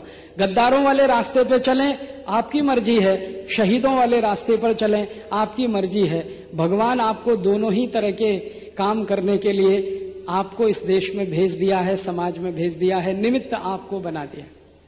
मैं कम से कम मानता हूं कि आप सब लोग शहीदों के, महापुरुषों वाले रास्ते पे ही चलने वाले हैं, वरना इस कार्यक्रम में आप क्यों आते, ये तो स्पष्ट है। विवेक भाई ने यह कार्यक्रम आयोजित किया, उनके सहयोगियों ने किया, और ये सर्व हितकारी मंच की तरफ से कार्यक्रम आयोजित हुआ, और आप सब इतनी बड़ी संख्या में आए, तो ये तो पक्का है कि आपके दिल में शहीदों के प्रति सम्मान है, सद्भावना है, और कहीं ना कहीं दिल के किसी कोने में सुप्त ही सही एक इच्छा है कि हम भी कुछ ऐसा कर गुजरें जो हमारे शहीदों ने कभी कर दिया। ये है, इसलिए आप आए हैं। तो इसलिए यही बात अभी कहूंगा मैं आपसे। अब करना क्या है, शहीदों के सपनों का भारत बनाना है, मोटी सी सीधी सी बात है। अंग्रेजों ने भारत को लूट मार करने के लिए, बर्बाद करने के लिए जो कुछ किया है वो सब हटाना है, हमें खत्म कर देना है, जलाकर फेंक देना। जैसे मैं पहले कह रहा था ना, अंग्रेजों ने कुछ कानून बनाए आपको बर्बाद करने के लिए। एक कानून बनाया इंडियन पुलिस एक्ट। उस कानून में व्यवस्था क्या की कि भारत में कोई भी क्रांतिकारी अंग्रेजों की सरकार के खिलाफ कुछ भी करे, उसको मारो, उसको पीटो, डंडों से मारो, डंडे से पीटो, गोली से मारो, खत्म कर दो, उसके घर वालों के ऊपर विपत्तियां डालो, उसकी संपत्ति लूट लो। पुलिस को सारे अधिकार हैं बेरोक टोक, और भारतवासी को कोई अधिकार नहीं अपनी रक्षा का, अपनी सुरक्षा का। ये कानून था इंडियन पुलिस एक्ट। इसको अगर एक वाक्य में मैं कहूं अंग्रेजों की भाषा में, तो इंडियन पुलिस एक्ट में हर पुलिस अधिकारी को राइट टू ऑफेंस है, लेकिन किसी भी भारतवासी को राइट टू डिफेंस नहीं है। पुलिस वाला चाहे उतने अत्याचार आपके ऊपर कर सकता है, आप उस अत्याचार को रोकने के लिए पुलिस वाले का डंडा भी नहीं पकड़ सकते। अगर कोई पुलिस वाला आपको डंडे से मार रहा है और आपने डंडा उसका पकड़ लिया, तो मुकदमा आपके खिलाफ बनेगा, एफआईआर आपके खिलाफ दर्ज होगा कि उस पुलिस वाले को आपने ड्यूटी करने से रोका। पुलिस वाले की ड्यूटी है आपको डंडे से मारे, मार मार कर आपकी हड्डियां तोड़ दे, लहूलुहान कर दे। और ये पुलिस वाले को ड्यूटी किसने दी? इंडियन पुलिस एक्ट ने। और ये कानून किसने बनाया? अंग्रेजों की संसद ने। कब? 1860 में। क्यों? क्योंकि 1857 में बगावत हो गई थी और अंग्रेज पुलिस वालों का भारतवासियों ने कत्लेआम कर दिया था। तो कोई भारतवासी अंग्रेज पुलिस वाले को कुछ ना कर सके, इसके लिए ये कानून बना था। अब 1860 में ये कानून बना, इसके दुष्परिणाम भयंकर हुए। अंग्रेजों की पुलिस ने लाठियां जो चलाना शुरू किया इस कानून बनने के बाद, उसमें सैकड़ों हजारों क्रांतिवीरों की इस देश में शहादत हुई। एक का नाम बताना चाहूंगा, लाला लाजपत राय। आप जानते हैं इसी पुलिस कानून के चलते लाला लाजपत राय की मृत्यु हुई थी। लाला लाजपत राय और उनके सहयोगियों ने अंग्रेजी कानून का विरोध करने के लिए एक जुलूस निकाला था लाहौर में। कानून था रॉलेट एक्ट, और उस कानून में भारत के सभी नागरिकों के प्राथमिक अधिकार, वैयक्तिक अधिकार, फंडामेंटल राइट्स खत्म हो गए थे। तो उसका विरोध करने के लिए जुलूस निकाला। उस जुलूस पर अंग्रेज अधिकारी सैंडर्स ने लाठियां बरसाई थी, और सैंडर्स की लाठियां लाला लाजपत राय के सिर में इतनी गहरी लगी थी कि लाला जी को ब्रेन हेमरेज हुआ था और अस्पताल में उनकी मृत्यु हुई थी। तब शहीद आजम भगत सिंह ने कसम खाई थी कि अगर हमें न्याय नहीं मिला, माने लाला लाजपत राय की हत्या करने वाले अंग्रेज अधिकारी सैंडर्स को कड़ा दंड नहीं दिया गया, तो हम मानेंगे हमें न्याय नहीं मिला, और वो न्याय फिर हम अपने हाथ में लेंगे और सैंडर्स को उसकी गति तक पहुंचाएंगे। अंग्रेज सरकार ने सैंडर्स का कुछ नहीं किया। तब भगत सिंह को और उनके सहयोगियों को योजना बनाकर सैंडर्स का वध करना पड़ा, गोली मारनी पड़ी, और उस गोली मारने के जुर्म में भगत सिंह को फांसी की सजा हुई। तो भगत सिंह ने कहा था कि ये सजा मुझे मंजूर है, क्योंकि लाला जी पर पड़ी एक एक लाठी का बदला लेने के लिए मैंने ये काम किया था, मेरे व्यक्तिगत किसी सुख सुविधा के लिए ये काम मैंने नहीं किया था। मुझे दुख और अफसोस है कि जिस अंग्रेजी पुलिस कानून के चलते लाला लाजपत राय पर लाठियां पड़ी और उनकी मृत्यु हुई, वही अंग्रेजी पुलिस कानून इस देश में आजादी के 62 साल के बाद भी चल रहा है। वही इंडियन पुलिस एक्ट आज भी चल रहा है। अंतर इतना ही है कि पहले गोरे अंग्रेज लाठियां बरसाते थे, अब काले अंग्रेज लाठियां बरसा रहे हैं। लाठियां तो अभी भी इस देश के नागरिकों पे बरस रही हैं, कानून तो अभी भी वही चल रहा है। कभी कभी बहुत दुख होता है मन में कि अंग्रेजों की पुलिस और काले अंग्रेजों की पुलिस, आजादी के बाद की पुलिस को मैं काले अंग्रेजों की पुलिस कहता हूं, काले अंग्रेजों की पुलिस कई बार गोरे अंग्रेजों से भी 10 कदम आगे निकल के लाठी चार्ज करती है। एक दिन अचानक से अखबार में पढ़ना पड़ता है कि दिल्ली में अंधे लोगों ने अपनी कुछ मांगों के लिए सरकार के सामने कोई प्रदर्शन किया, तो काले अंग्रेजों की पुलिस ने अंधों के ऊपर लाठी चार्ज किया। जो लाठी की मार से बचकर भाग भी नहीं सकते, उनके ऊपर काले अंग्रेजों की पुलिस लाठी चार्ज करती। एक दिन अखबार में खबर पढ़नी पड़ती है और टीवी चैनलों पर देखना पड़ता है अपनी आंखों से कि हमारे देश के लूले लंगड़े विकलांग लोगों ने अपनी कुछ मांगों के लिए सरकार के सामने प्रदर्शन किया और काले अंग्रेजों की पुलिस ने उन विकलांगों पर लाठीचार्ज किया। एक दिन हमें खबर मिलती है और अखबार में हम पढ़ते हैं, टीवी चैनलों पर देखते हैं कि हिंदुस्तान की आजादी के 62 साल के बाद हर किसान के खेत को हम पानी नहीं दे पाए। हिंदुस्तान की कुल खेती योग्य जमीन 14 करोड़ हेक्टेयर है, पानी सिर्फ 5 करोड़ हेक्टेयर जमीन को उपलब्ध है। 9 करोड़ हेक्टेयर जमीन पर खेती भगवान की कृपा से, बारिश की कृपा से होती है, और जब कभी बारिश ना हो, सूखा पड़ जाए, तो 9 करोड़ हेक्टेयर की खेती करने वाले किसान भूखमरी की हालत में पहुंच जाते हैं। वो भूखमरी की हालत में पहुंचे हुए किसान जब अपने खेत के लिए पानी मांगने का कोई आंदोलन करते हैं, तो काले अंग्रेजों की पुलिस उन पर गोलियां चलाती है और किसानों को वैसे ही मर जाना पड़ता है जैसे शहीदों को अंग्रेजों की पुलिस के सामने मर जाना पड़ता था। आप सब अगर नियमित रूप से अखबार पढ़ते होंगे, समाचार पढ़ते होंगे, तो आपको थोड़े दिन पहले याद होगा, राजस्थान में किसानों ने अपने खेत में पानी की मांग के लिए एक काली अंग्रेज सरकार के सामने प्रदर्शन किया। दुख और दुर्भाग्य है कि वो काली अंग्रेजों की सरकार भारतीय जनता पार्टी की सरकार थी, जिसने किसानों के ऊपर गोली चलाने का आदेश दिया। 17 किसानों की तुरंत मौत हुई और उस गोली चलाने का आदेश देने वाली मुख्यमंत्री वसुंधरा राजे सिंधिया को अब राजस्थान के किसानों ने ऐसा सबक सिखाया कि राजस्थान से बीजेपी का पत्ता साफ हो गया। लेकिन मुझे जो कहना है वो ये कि सरकार कांग्रेस की हो या बीजेपी की, जनता दल की हो या सीपीएम की, सीपीआई की हो या मार्क्सवादी सीपीआई की, सिंगूर में आप जानते हैं सीपीआई और सीपीएम की सरकार ने किसानों के ऊपर जो गोलीबार किया, 21 किसान उसमें मर गए। क्या अपराध था उन किसानों का? अपनी जमीन बचाने की लड़ाई लड़ रहे थे, अपने खेत बचाने की लड़ाई लड़ रहे थे। तो आजादी के 62 साल में अपनी जमीन बचाना, अपना खेत बचाना अगर हमारा अधिकार नहीं बनता, तो 62 साल की इस आजादी का क्या करें? आजादी सिर्फ तिरंगा झंडा फहराने का नाम नहीं होती है, और आजादी सिर्फ जनगणमन गाने का नाम नहीं होती है। आजादी सिर्फ 15 अगस्त मनाने का नाम नहीं होती है। आजादी उससे ज्यादा बड़ी और गहरी कोई चीज होती है। मुझे अपने आप से ये सवाल पूछने के लिए तकलीफ होती है कि अगर अंग्रेजों के जमाने में हमारे किसान अपने खेत बचाने की लड़ाई लड़ते थे और एक अंग्रेज सरकार जिसका नाम था डलहौजी, जिसने एक कानून बनाया था लैंड एक्विजिशन एक्ट, जमीन को अधिग्रहण करने का कानून, उस कानून की ताकत पर अगर डलहौजी लाखों किसानों की जमीनें छीनता था और वो किसान संघर्ष करते थे और उस समय हमारे शहीदों का सपना यह था कि कल को ये डलहौजी चला जाएगा, आजादी आ जाएगी, फिर नई सरकार बनेगी, भारतवासियों की सरकार बनेगी और डलहौजी का बनाया काला कानून इस देश से खत्म हो जाएगा। अब उन क्रांतिकारियों की आत्मा को हम क्या जवाब दें कि डलहौजी तो मर गया, अंग्रेज भी चले गए, लेकिन उनका बनाया हुआ लैंड एक्विजिशन एक्ट इस देश में आज भी चल रहा है और हजारों किसानों की लाखों एकड़ जमीन को निगल रहा है। और वो किसान अपनी जमीन बचाने के लिए अगर संघर्ष पर उतरते हैं तो काले अंग्रेजों की पुलिस गोलियां चलाकर उनको मार डालती है।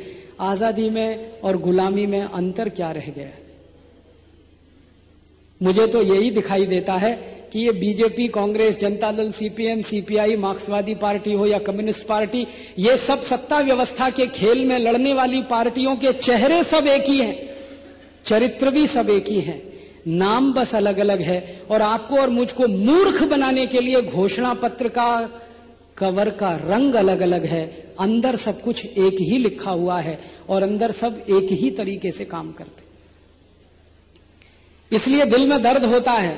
ये कहते हुए मुझे खुशी नहीं होती कि ये काले अंग्रेजों की सरकारें हैं, ये दर्द का भाव है जो आजादी के 62 साल के बाद कहना पड़ता है कि गोरे अंग्रेजों की सरकारें, काले अंग्रेजों की सरकारें लगभग एक ही जैसी हैं। पुलिस का कानून वही है, जमीन छीनने का कानून वही है, कलेक्टर होने का कानून वही है जो अंग्रेजों के जमाने में था।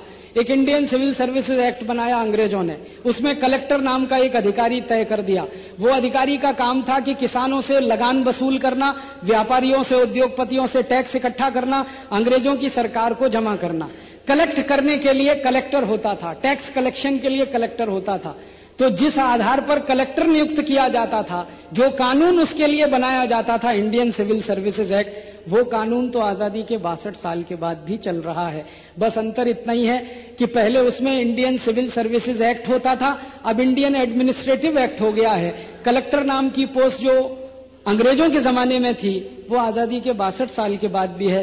कहीं कहीं उसका नाम बदल गया है, कहीं उसे डिप्टी कमिश्नर कह देते हैं, कहीं उसको डिस्ट्रिक्ट मजिस्ट्रेट कह देते हैं, लेकिन अधिकार उसके सब वही हैं जो अंग्रेजों के जमाने में कलेक्टर के हुआ करते थे।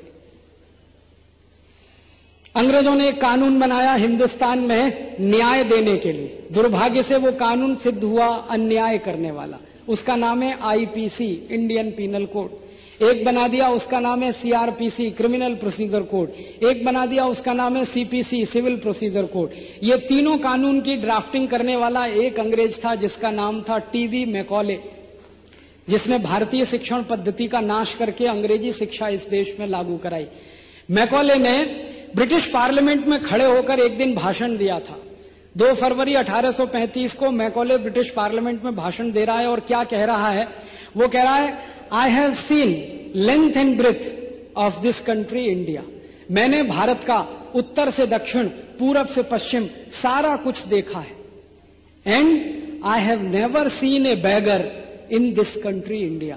मैंने आज तक अपने जीवन में एक भी भिखारी नहीं देखा है जो भारत की सड़क पर भीख मांगता हो। फिर आगे कहता है, I have never seen a unemployed youth in this country India. मैंने एक भी बेरोजगार नौजवान इस भारत में नहीं देखा है। फिर आगे कहता है, such wealth and high moral values I have seen in this country that we cannot conquer this country India. वो कहता है कि इस भारत में इतनी संपत्ति है, इतना धन है, इतना पैसा है और लोगों की मॉरल वैल्यू माने नैतिक शक्ति इतनी ऊंची है कि इस भारत को हम कभी भी जिंदगी में गुलाम नहीं बना सकते। फिर अंत में कहता है, until and unless, जब तक माने तब तक, जब तक कि हम भारत के लोगों की रीढ़ की हड्डी ना तोड़ दें। जब उसने ये शब्द इस्तेमाल किया, रीढ़ की हड्डी ना तोड़ दें, तो कुछ एमपीज खड़े हो गए ब्रिटिश पार्लियामेंट में और उसको पूछने लगे, क्या मतलब है रीढ़ की हड्डी तोड़ने से? तो वो कहता है, भारत के रीढ़ की हड्डी है कुछ चीजें, जब तक हम इनको नहीं तोड़ेंगे भारतवासी गुलाम नहीं होंगे। तो पहली रीढ़ की हड्डी क्या है? वो कहता है भारत की शिक्षा व्यवस्था। ये शिक्षा व्यवस्था भारत में इतनी मजबूत है कि भारतवासी गुलाम ही नहीं हो सकते किसी के, तो भारतीय शिक्षा को खत्म करना पड़ेगा। दूसरी रीढ़ की हड्डी है भारत की अर्थव्यवस्था, फिर तीसरी रीढ़ की हड्डी है भारत की न्याय व्यवस्था, चौथी रीढ़ की हड्डी है भारत की चिकित्सा व्यवस्था, पांचवी रीढ़ की हड्डी है भारत की सामाजिक परंपराएं और मान्यताएं, छठवीं रीढ़ की हड्डी है भारत की संस्कृति और सभ्यता, और वो 6 रीढ़ की हड्डी गिनाता है और कहता है इनको एक एक करके हम जब तोड़ेंगे तभी भारत गुलाम बनेगा। ब्रिटिश प्राइम मिनिस्टर मैकॉले को पूछता है कैसे तोड़ोगे, तो उसने कहा बहुत आसान है, भारत की ये जो व्यवस्थाएं चल रही हैं ये कुछ आधार पर चल रही हैं, इन आधार को खत्म कर दो, भारत की रीढ़ की हड्डियां टूट जाएंगी। तो उसको पूछा जाता है ब्रिटिश पार्लियामेंट में कि आखिर आधार क्या है, तो वो कहता है कि भारत की जो अर्थव्यवस्था है और जो कृषि व्यवस्था है उसका आधार गाय है। तो अंग्रेजों की समझ में नहीं आई ये बात। फिर पूछा उसको ये गाय क्या होता है, तो मैकॉले डिस्क्राइब कर रहा है कि गाय क्या होता है, गाय क्या होती है, वो डिटेल डिस्क्रिप्शन करता है, 3.5 घंटे बताता है गाय क्या होती है, गाय क्या देती है, उससे भारत में क्या होता है, उसका गोबर है, उसका मूत्र है, उसका दूध है, वगैरह वगैरह, और इससे भारत की सारे सिस्टम की व्यवस्थाओं को चलाने में मदद मिलती है।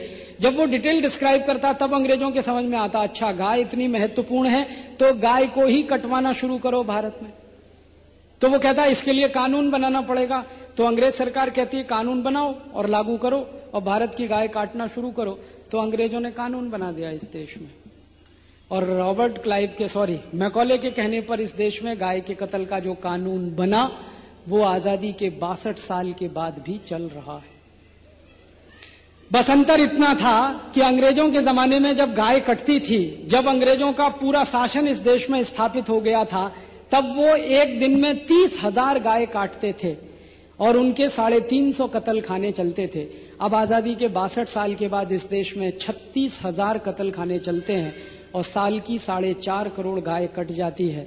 हम आजादी मनाते हैं, 15 अगस्त गाते हैं, स्वतंत्रता का जयकारा लगाते हैं, भारत माता का भी जयकारा लगाते हैं, लेकिन भारत माता का प्राण गाय हर दिन कटती है, सिसकती है अपने प्राणों की रक्षा के लिए, अपने प्राणों की भीख के लिए। 4.5 करोड़ गाय जिस देश में हर साल कटती हो, हजारों लाखों गाय के बछड़े इस देश में कटते हो, नंदी कटते हो, बैल कटते हो, उनका मांस बाजार में बिकता हो, उसका एक्सपोर्ट किया जाता हो, उससे विदेशी मुद्रा कमाई जाती हो, और हम ये गाना गाएं कि भारत में आजादी मनाओ, स्वतंत्रता मनाओ, 15 अगस्त मनाओ, ये तो झूठ है, पाखंड है। क्योंकि हम इस बात को नहीं भूल सकते कि इस देश की आजादी की कहानी जिन्होंने अपने खून से लिखी है, उनमें से आदि क्रांतिवीर मंगल पांडे ने गाय को बचाने के लिए अपना बलिदान किया था। आजादी तो उसमें जुड़ गई थी। आपको मालूम है 1857 की आजादी की क्रांति जो मेरठ में 10 मई से शुरू हुई थी, वो बैरकपुर बंगाल की छावनी में तो 28 अप्रैल से ही शुरू हो गई थी, जब मंगल पांडे ने गाय की चर्बी लगे हुए कारतूस को मुंह से खोलने से मना कर दिया था और एक अंग्रेज अधिकारी ने आदेश दिया था, तो मंगल पांडे ने उस अंग्रेज अधिकारी को गोली से मार दिया था, मेजर ह्यूसन को, और उसके बाद दूसरे अधिकारी को मार दिया था। फिर मंगल पांडे को फांसी हुई थी। तो फांसी पर लटकाए जाने के वक्त मंगल पांडे के मुंह से जो आखिरी शब्द निकले थे वो यही थे, भारत माता की जय हो, गौ माता की जय हो, अंग्रेजों का नाश हो, अंग्रेजों की शासन व्यवस्था का खात्मा हो, क्योंकि गाय काटते हैं अंग्रेज। तो गाय काटने के सवाल से शुरू हुआ था इस देश की आजादी का संघर्ष। अब आजादी के 62 साल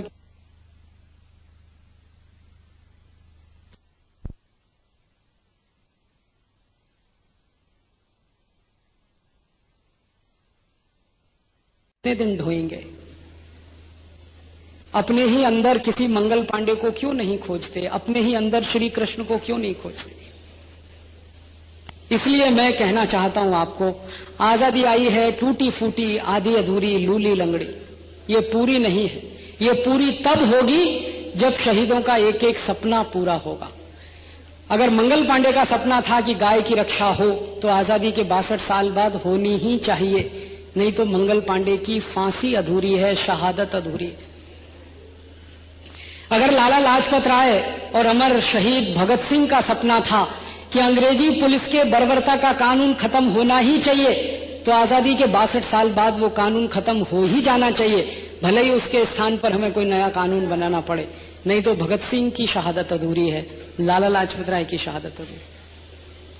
अगर भारत के लाखों करोड़ों किसानों का सपना था कि अंग्रेजों के बर्बरता का कानून, लैंड एक्विजिशन एक्ट, भूमि अधिग्रहण का कानून खत्म होना ही चाहिए, तो आजादी के 62 साल के बाद ये कानून खत्म होना ही चाहिए। क्यों चलना चाहिए? इसलिए पहला बिंदु जो आपके बीच में मैं रखना चाहता हूं वो ये कि आजादी पूरी तब होगी, स्वतंत्रता पूरी तब होगी, स्वराज्य पूरा तब होगा जब अंग्रेजों के बनाए हुए कानून हम इस देश से खत्म करेंगे। जरूरत पड़ने पर उन कानून की किताबों को आग लगाएंगे, चौराहे चौराहे पर जलाएंगे, तब जाकर हम मानेंगे कि हमारे शहीदों का एक सपना पूरा हो। आप बोलेंगे ऐसे कितने कानून हैं अंग्रेजों के बनाए हुए? गाय को काटने का कानून, पुलिस के अत्याचार का कानून, कलेक्टर का कानून, जमीन छीनने का कानून, ऐसे 34,735 कानून अंग्रेजों के बनाए। इन सब कानूनों को खत्म करना है, आज नहीं तो कल, कल नहीं तो परसों, क्योंकि गुलामी के समय के कानून आजादी में नहीं चलाए जाते, और गुलामी के कानून अगर आजादी में चलें तो फिर आजादी की वर्षगांठ नहीं मनाई जाती, वो फिर पाखंड हो जाती। तो या तो हम 15 अगस्त मनाना छोड़ें, 26 जनवरी मनाना छोड़ें, या अंग्रेजों की गुलामी के कानूनों को रद्द करें, इस देश की संसद करे, बहुत अच्छा है। नहीं तो समाज के लोग खड़े होकर रद्द कर दें। संसद होती क्या है? समाज का प्रतिनिधि। हम समाज के लोग एक दिन तय कर लें और मान लें और तय कर लें कि ये अंग्रेजी कानून को हम नहीं मानेंगे, एक दिन में ये कानून बदल जाएंगे। काले अंग्रेज ज्यादा से ज्यादा क्या करेंगे? आपको जेल में डालेंगे। जेल में इतनी जगह तो हो कि आपको वो डाल सकें। इसलिए जेल जाने से मत घबराइए, उससे मत डरिए। तो पहला महत्वपूर्ण काम हमें कराना है वो अंग्रेजी कानून को खत्म कराना है। दूसरा इसी तरह का महत्वपूर्ण काम हमें कराना है वो ये कि अंग्रेज चले गए तो उनकी भाषा क्यों रखें हम? अंग्रेजी को क्यों रखें? क्या जरूरत है उसकी? हमारे पास अपनी भाषा है हिंदी, हमारे पास अपनी भाषा है गुजराती, मराठी, तमिल, तेलुगु, कन्नड़, कश्मीरी, मलयालम, उड़िया, बांग्ला, आसामी, 22 भाषाएं हैं जिनको संविधान ने स्वीकृत किया है, और सारी भाषाएं अंग्रेजी से बड़ी हैं और अच्छी। मैंने हिंदुस्तान की स्थानीय भाषाओं के शब्दों के शब्दकोश निकालकर अंग्रेजी के शब्दकोश से जब उनका तुलना कराया, आपको सुनकर बहुत खुशी होगी, सुख मिलेगा कि भारत की सबसे छोटी भाषा जो सबसे कम लोगों द्वारा बोली जाती है, उसमें अंग्रेजी से ज्यादा शब्द है। अंग्रेजों की भाषा अंग्रेजी में जितने शब्द नहीं है, उससे ज्यादा भारत की भाषाओं में अंग्रेजी से ज्यादा शब्द है। हमारी असमिया, हमारी बांग्ला, हमारी उड़िया, हमारी ये काश्मीरी भाषा, डोगरी जिसको आप कहते हैं, पंजाबी, हिंदी, सभी भाषाओं में अंग्रेजों की भाषा से ज्यादा शब्द हैं। और अंग्रेजों की भाषा से हमारी भाषाएं बहुत पुरानी है। अंग्रेजों की भाषा, ये अंग्रेजी शुरू हुई है 5वीं शताब्दी से। 5वीं शताब्दी के पहले तो अंग्रेजी का कोई इतिहास नहीं मिलता दुनिया में। 5वीं शताब्दी माने आज से 1500 साल पहले के एक भी ग्रंथ में, एक भी साहित्य में अंग्रेजी का जिक्र नहीं है। जर्मन है, फ्रेंच है, डच है, इटालियन है, रशियन है, जापानीज है, चाइनीज है, डेनिश है, सारी दुनिया की भाषाएं हैं। 5वीं शताब्दी के पहले अंग्रेजी नहीं है। अंग्रेजी का जन्म 5वीं शताब्दी में हुआ, और वो भी कैसे हुआ? किसी एक भाषा से थोड़े शब्द ले लिए, किसी दूसरी से ले लिए, किसी तीसरी से ले लिए, और खिचड़ी बना के प्रस्तुत कर दी। उनके मूल अंग्रेजी शब्द तो सबसे कम है दुनिया में, और चूंकि सबसे नई भाषा है अंग्रेजी, इसलिए सबसे ज्यादा गलतियां भी इसी में। जिस भाषा में सबसे ज्यादा गलतियां होती हों, जिसका व्याकरण का कोई ओर नहीं, कोई छोर नहीं, और जिस भाषा की मूल गलतियों को ठीक करने की ताकत किसी में नहीं, उस भाषा को हमने ओढ़ के रखा है, बिछा के रखा है, पहन के रखा है। हमारी मूर्खता की भी हद है। कुछ भारतवासी कुतर्क देते हैं कि अंग्रेजी अंतर्राष्ट्रीय भाषा है। कहां है बताइए ना? दुनिया में 200 देश हैं, कौन से ऐसे देश में अंग्रेजी चलती है जो कभी अंग्रेजों का गुलाम नहीं हुआ? अंग्रेजी चलती है भारत में, अंग्रेजों का गुलाम हुआ। अंग्रेजी चलती है पाकिस्तान में, अंग्रेजों का गुलाम था। अंग्रेजी चलती है बांग्लादेश में, अंग्रेजों का गुलाम था। अंग्रेजी चलती है अफ्रीका में, अंग्रेजों का गुलाम रहा। अंग्रेजी चलती है कनाडा में, अंग्रेजों का गुलाम रहा। अंग्रेजी चलती है वेस्ट इंडीज में, अंग्रेजों का गुलाम देश। अंग्रेजी जहां जहां चलती है वो सब वही देश हैं जो अंग्रेजों के गुलाम हुए। और जो देश कभी अंग्रेजों के गुलाम नहीं हुए, उनमें से किसी एक देश का नाम बताइए जहां अंग्रेजी चलती हो। फ्रांस में फ्रेंच है, जर्मनी में जर्मन है, इटली में इटालियन है, रूस में रशियन है, जापान में जापानीज है, चीन में चाइनीज है, इतना छोटा सा देश है, ग्रीनलैंड इतना छोटा सा देश है, डेनमार्क इतना छोटा सा देश है। आपको हैरानी होगी, हमारे एक जिले से छोटा देश है डेनमार्क, उनकी अपनी भाषा है डेनिश, उसी में पढ़ाते हैं, उसी में लिखाते हैं, उसी में न्याय करते हैं, उसी में प्रशासन चलाते हैं, प्रधानमंत्री से लेकर चपरासी तक सब बात करते हैं डेनमार्क में, डेनिश में। कोई अंग्रेजी नहीं बोलता। पूरे डेनमार्क की आबादी अभी 20 लाख 22 लाख के आसपास, और इतना छोटा सा देश अगर अपनी भाषा में सब कुछ कर सकता है, न्याय व्यवस्था, इंजीनियरिंग की पढ़ाई, मेडिकल की पढ़ाई, ये MBA की पढ़ाई, सारी पढ़ाइयां वो अगर डेनिश में करा सकता है, तो हम हिंदुस्तानियों को क्या तकलीफ है अपनी भाषा में अपनी पढ़ाई करना, मातृभाषा में अपनी पढ़ाई करना। तो हमको दूसरा बड़ा काम जो करना है अभी इस देश में, वो ये कि जैसे अंग्रेजों को भगाया वैसे अंग्रेजी को भगाना, जैसे अंग्रेजों को हटाया वैसे अंग्रेजी को हटाना। आप बोलेंगे ये शुरू कहां से होगा? ये शुरू आपके जीवन से होगा, आपके व्यक्तिगत जीवन से होगा। पहले चीजें व्यक्तिगत जीवन में शुरू होती हैं, फिर सार्वजनिक जीवन में अपने आप आ जाती हैं। तो आप अपनी जिंदगी से पहले अंग्रेजी को हटाइए, धीरे धीरे देश और समाज से भी हटना शुरू हो जाएगी। कहां से हटाएं? अपने घर में देखिए कहां कहां क्या क्या अंग्रेजियत का इस्तेमाल आप करते हैं।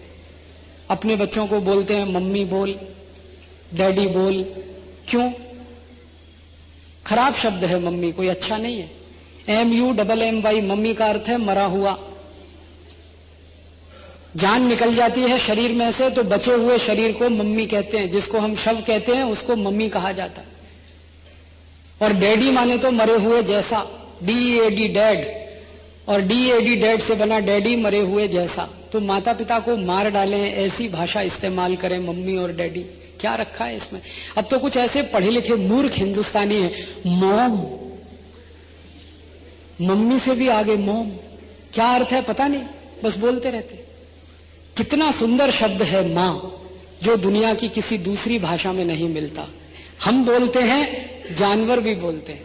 गाय का बछड़ा पैदा होते ही मां बोलता है, और हमने शायद मां बोलना उसी से सीखा है। गाय ने हमसे नहीं सीखा, हमने गाय से सीखा है। तो जिसको हमारे गाय के बछड़े और बछड़ी बोलते हैं और हम बोलने में शर्म महसूस करें, छोड़िए इस गुलामी को। मम्मी डैडी, आज से मां बोलना शुरू करिए, पिता बोलना शुरू करिए, भाई बहन बोलना शुरू करिए, ब्रदर सिस्टर बंद करिए।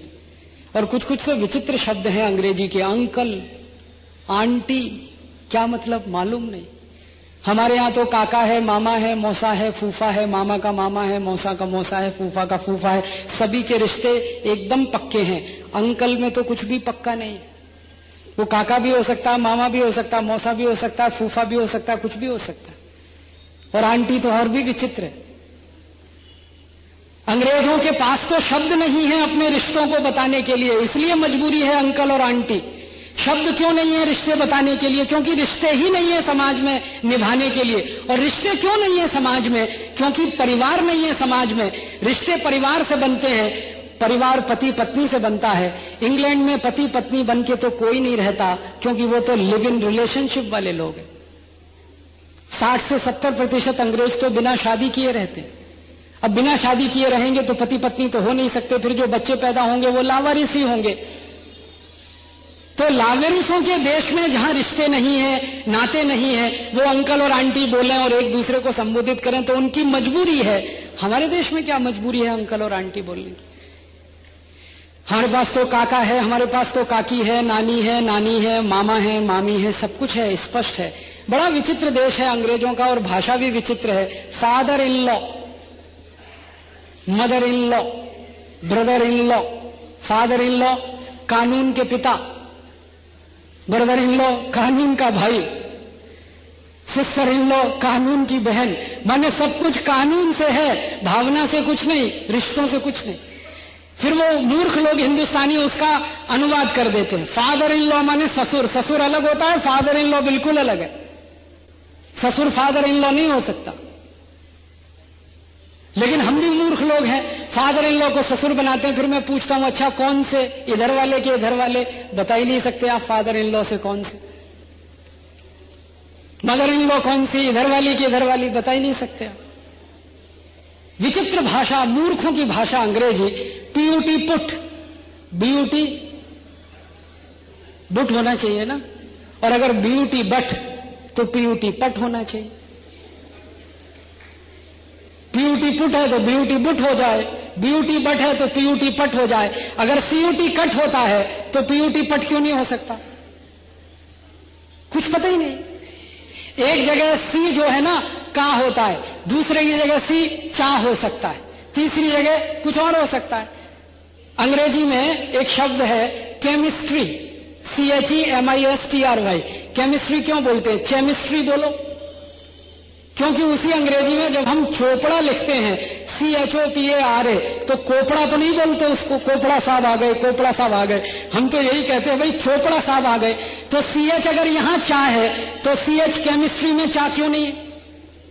और CH अगर केमिस्ट्री में का है तो चोपड़ा में का क्यों नहीं है?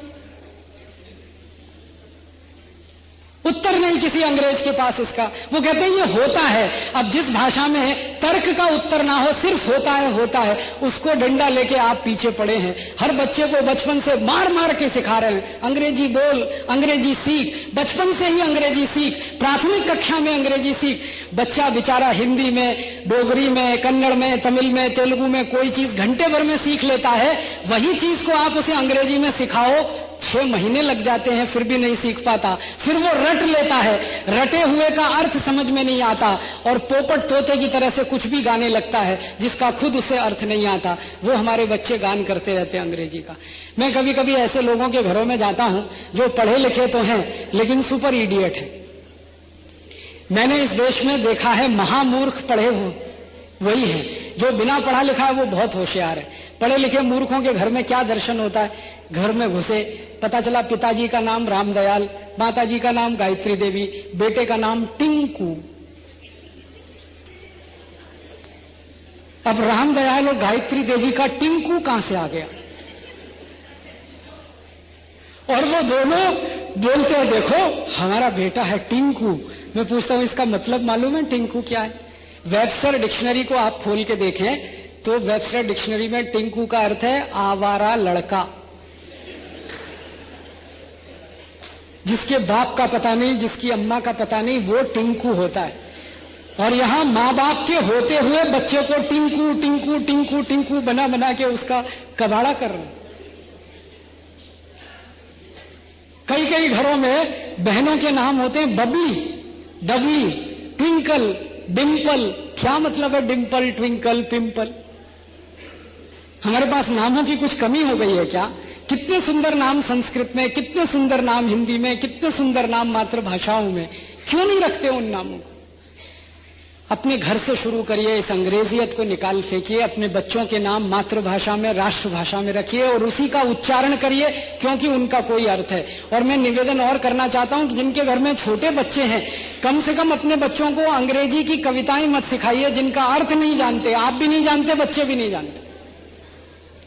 कुछ पढ़े लिखे मूर्खों के घर में जाता हूं तो उनके छोटे बच्चों को वो बोलते हैं देख अंकल आए हैं, पोएम सुना।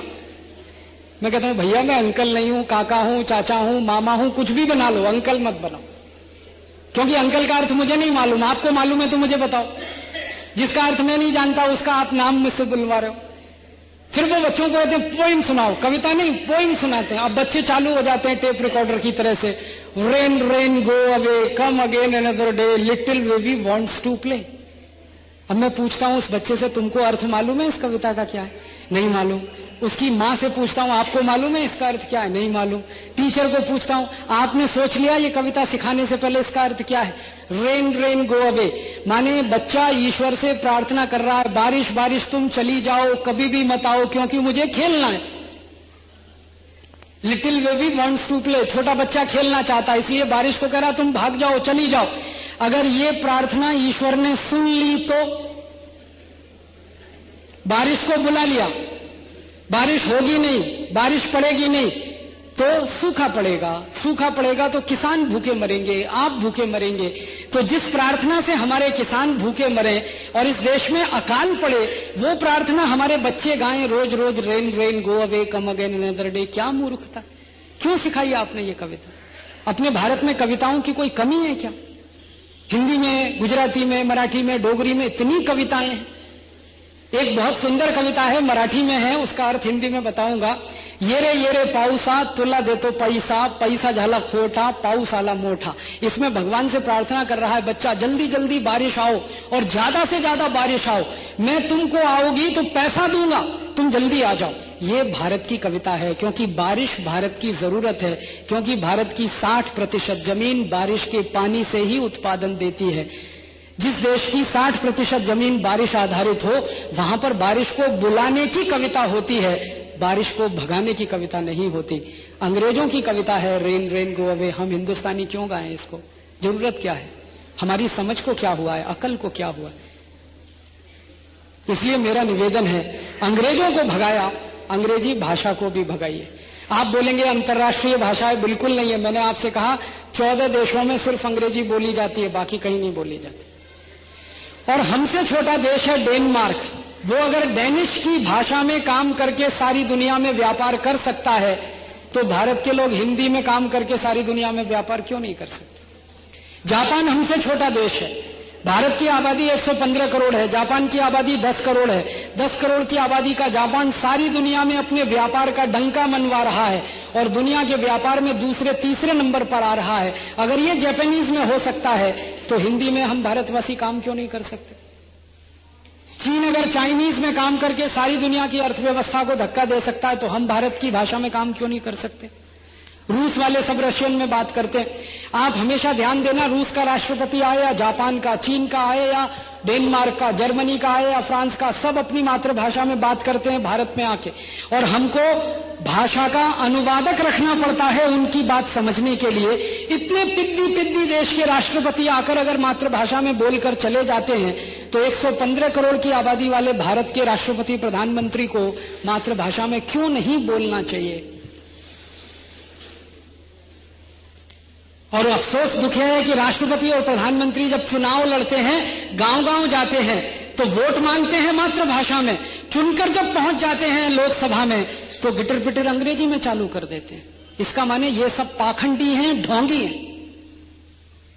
मुझे बहुत अफसोस होता है, इस देश में एक विपक्ष के नेता हैं लाल कृष्ण अडवाणी, पूरे समय भाषण देते हैं गुजराती हिंदी में अहमदाबाद से चुनाव जीतने के लिए, संसद में पहुंचते ही अंग्रेजी में बात करना शुरू कर देते। जब भी मैं उनसे मिलता हूं, मैं कहता हूं कि आपको या तो गुजराती और हिंदी पर विश्वास नहीं है, और या आप अंग्रेजी पर अति विश्वास करते हैं। और अगर ज्यादा अंग्रेजी पर विश्वास है, तो अच्छा है ब्रिटिश पार्लियामेंट में चले जाइए, यहां से क्यों पार्लियामेंट में जाने की बात करते हैं? और भारत का भविष्य अपने हाथों में सुरक्षित हो, हम प्रधानमंत्री बन जाएं, इसकी अपेक्षा आप कैसे कर सकते हैं? जब देश की भाषा का आप सम्मान नहीं कर सकते संसद में, तो देश के सम्मान की हम आपसे क्या अपेक्षा कर सकते हैं? तो अच्छा ही हुआ कि लोगों ने इस देश का प्रधानमंत्री आपको नहीं बनाया। क्या बुरा किया लोगों ने? आप उनका सम्मान नहीं कर सकते, उनकी भाषा का सम्मान नहीं। संसद में पहला भाषण लाल कृष्ण अडवाणी ने अंग्रेजी में दिया, लीडर ऑफ द अपोजिशन की हैसियत में। शर्म आती है। इससे अच्छा तो श्री अटल बिहारी वाजपेयी रहे, जो यूएनओ में गए और हिंदी में दहाड़ कर आए और बोला कि जिसको समझना है समझे, नहीं समझना है तो भाषा अनुवादक रख ले, मैं मेरी भाषा का सम्मान कर सकता हूं। और शायद इसलिए श्री अटल बिहारी वाजपेयी पर लोगों ने भरोसा किया और उनको इस देश का 3 बार प्रधानमंत्री बना दिया। शायद इसलिए लोगों के दिल में ये फांस सा चुभता है कि मातृभाषा में वोट लेने के समय बात करना और संसद में जाकर अंग्रेजी बोलने लगना। किसके लिए संसद चलाते हैं आप? किसको दिखाना चाहते हैं और किसको बताना चाहते हैं? इस देश में 1 करोड़ हिंदुस्तानी भी नहीं है जो अंग्रेजी ठीक से बोल सकें, पढ़ सकें, लिख सकें और समझ सकें। 114 करोड़ लोगों के लिए अंग्रेजी बिल्कुल दूर की भाषा है। उनके लिए आप संसद चला रहे हैं, 114 करोड़ के लिए या 1 करोड़ के लिए? और दुख और तकलीफ और अफसोस इस बात का है कि संसद अकेली अंग्रेजी में बात नहीं करती है, सुप्रीम कोर्ट भी अंग्रेजी में ही बात करता है। मुकदमा करना है सुप्रीम कोर्ट में तो अंग्रेजी में करो, मुकदमे का फैसला लेना है तो अंग्रेजी में लो। वादी अंग्रेजी नहीं जानता, प्रतिवादी अंग्रेजी नहीं जानता, फैसला अंग्रेजी में क्यों आना चाहिए? न्याय चाहिए मुझे, तो न्याय तो मेरी मातृभाषा में मिलेगा तभी ना होगा। विदेशी भाषा में देंगे तो अन्याय है, वो तो न्याय कहां है? जिसे मैं पढ़ नहीं सकता, पढ़कर समझ नहीं सकता, मेरे जीवन के आचरण में उतार नहीं सकता, उस भाषा में आपने कागज पर कुछ लिखकर मुझे दे दिया, तो मेरे लिए तो वो अन्याय है। न्याय कहां? 3.5 करोड़ वादी और 3.5 करोड़ प्रतिवादी इस देश के सुप्रीम कोर्ट में, हाई कोर्ट में, लोअर कोर्ट में न्याय की अपेक्षा से ठोकरें खाते हैं, दर-दर भटकते हैं। अंग्रेजी में फैसले होते हैं, अंग्रेजी में मुकदमे सुने जाते हैं। पता नहीं ये देश अंग्रेजों के लिए चलता है या भारतवासियों के लिए चलता है। और दुख तकलीफ इस बात की है कि सुप्रीम कोर्ट के न्यायाधीश जो अंग्रेजी में फैसले लिखते हैं, अंग्रेजी में बहस सुनते हैं, उन सब की जेब गर्म करने के लिए तनख्वाह का जो पैसा आता है वो सब हिंदी बोलने वाले, मातृभाषा बोलने वाले लोगों के टैक्स के खून पसीने की कमाई का है। मेरे खून पसीने की कमाई, आपके खून पसीने की कमाई, उसके टैक्स का पैसा सुप्रीम कोर्ट, हाई कोर्ट के न्यायाधीश को पगार के रूप में मिलता है। उनको शर्म आनी चाहिए और उनको देश के करोड़ों लोगों का सम्मान करना चाहिए। मातृभाषा में फैसले लिखने चाहिए, मातृभाषा में बहस सुननी चाहिए। और अगर हमारे सुप्रीम कोर्ट के न्यायाधीश मातृभाषा जानते नहीं, समझते नहीं, तो अफसोस है कि उनको भारत के सुप्रीम कोर्ट का न्यायाधीश कौन बनाता है। जिनको हिंदी नहीं आती, जिनको मातृभाषा नहीं आती, वो सुप्रीम कोर्ट के न्यायाधीश बने, हाई कोर्ट के न्यायाधीश बने, ये तो अपमान है करोड़ों में। इस भाषा को तो बदलना ही पड़ेगा। आज नहीं तो कल मातृभाषा में काम करना ही पड़ेगा। अब आप ये कह सकते हैं कि भारत में तो मातृभाषाएं कई हैं, तो कई मातृभाषाओं के बीच में से एक को राष्ट्रीय भाषा बना लो, बाकी सबको राज्य की भाषाएं बना दो। मुश्किल क्या है उसमें? 80 करोड़ भारतवासी हिंदी समझते हैं, हिंदी पढ़ते हैं, हिंदी जानते हैं और हिंदी को बात कर सकते हैं। 80 करोड़, तो इसका माने स्पष्ट है कि राष्ट्रभाषा हिंदी हो जाए, बाकी सब प्रांत की भाषाएं हमारे राज्य की सहकारी सहयोगी भाषाएं हो जाएं, और तीसरी कोई भाषा अगर हम सबको बांधने वाली हो सकती है तो वो संस्कृत ही हो सकती है, क्योंकि हमारी सभी मातृभाषाओं की मूल जननी संस्कृति है। इसलिए हम तीसरी भाषा संस्कृत ले सकते हैं। और तो हमारे देश में अंग्रेजी की तो जरूरत तब पड़ेगी जब कोई अंग्रेज के देश में जाएगा। तो अंग्रेजों के देश में कोई जाएगा तो 2-3 महीने में अंग्रेजी सीख लेगा, जैसे अभी सीखते हैं कि नहीं। जिनको वीजा मिल जाता है ब्रिटेन का, जिनको वीजा मिलता है अमेरिका का, वो 2-3 महीने में अपनी भाषा सीख लेते हैं जहां जा रहे हैं, वैसे आगे भी सीख लेंगे। तो ये भाषा के सवाल को हल करना है, कानून के सवाल को हल करना है, व्यवस्थाओं के सवाल को भी हल करना है। अंग्रेजों के जमाने में जो अर्थव्यवस्था चलती थी, जिसमें सारा टैक्स अंग्रेज वसूल करके अपने देश में लेकर चले जाते थे, आजादी के 62 साल के बाद वो टैक्स व्यवस्था क्यों चलनी चाहिए जिसमें सारा टैक्स वसूल के काले अंग्रेज लेके जाएं? अंग्रेज टैक्स वसूलते थे, उनका कहना क्या था? भारत का कोई व्यापारी कोई वस्तु का उत्पादन करे तो उत्पादन पर टैक्स लगा दो, एक्साइज ड्यूटी। माल को बेचे तो बेचने पर टैक्स लगा दो, सेल्स टैक्स।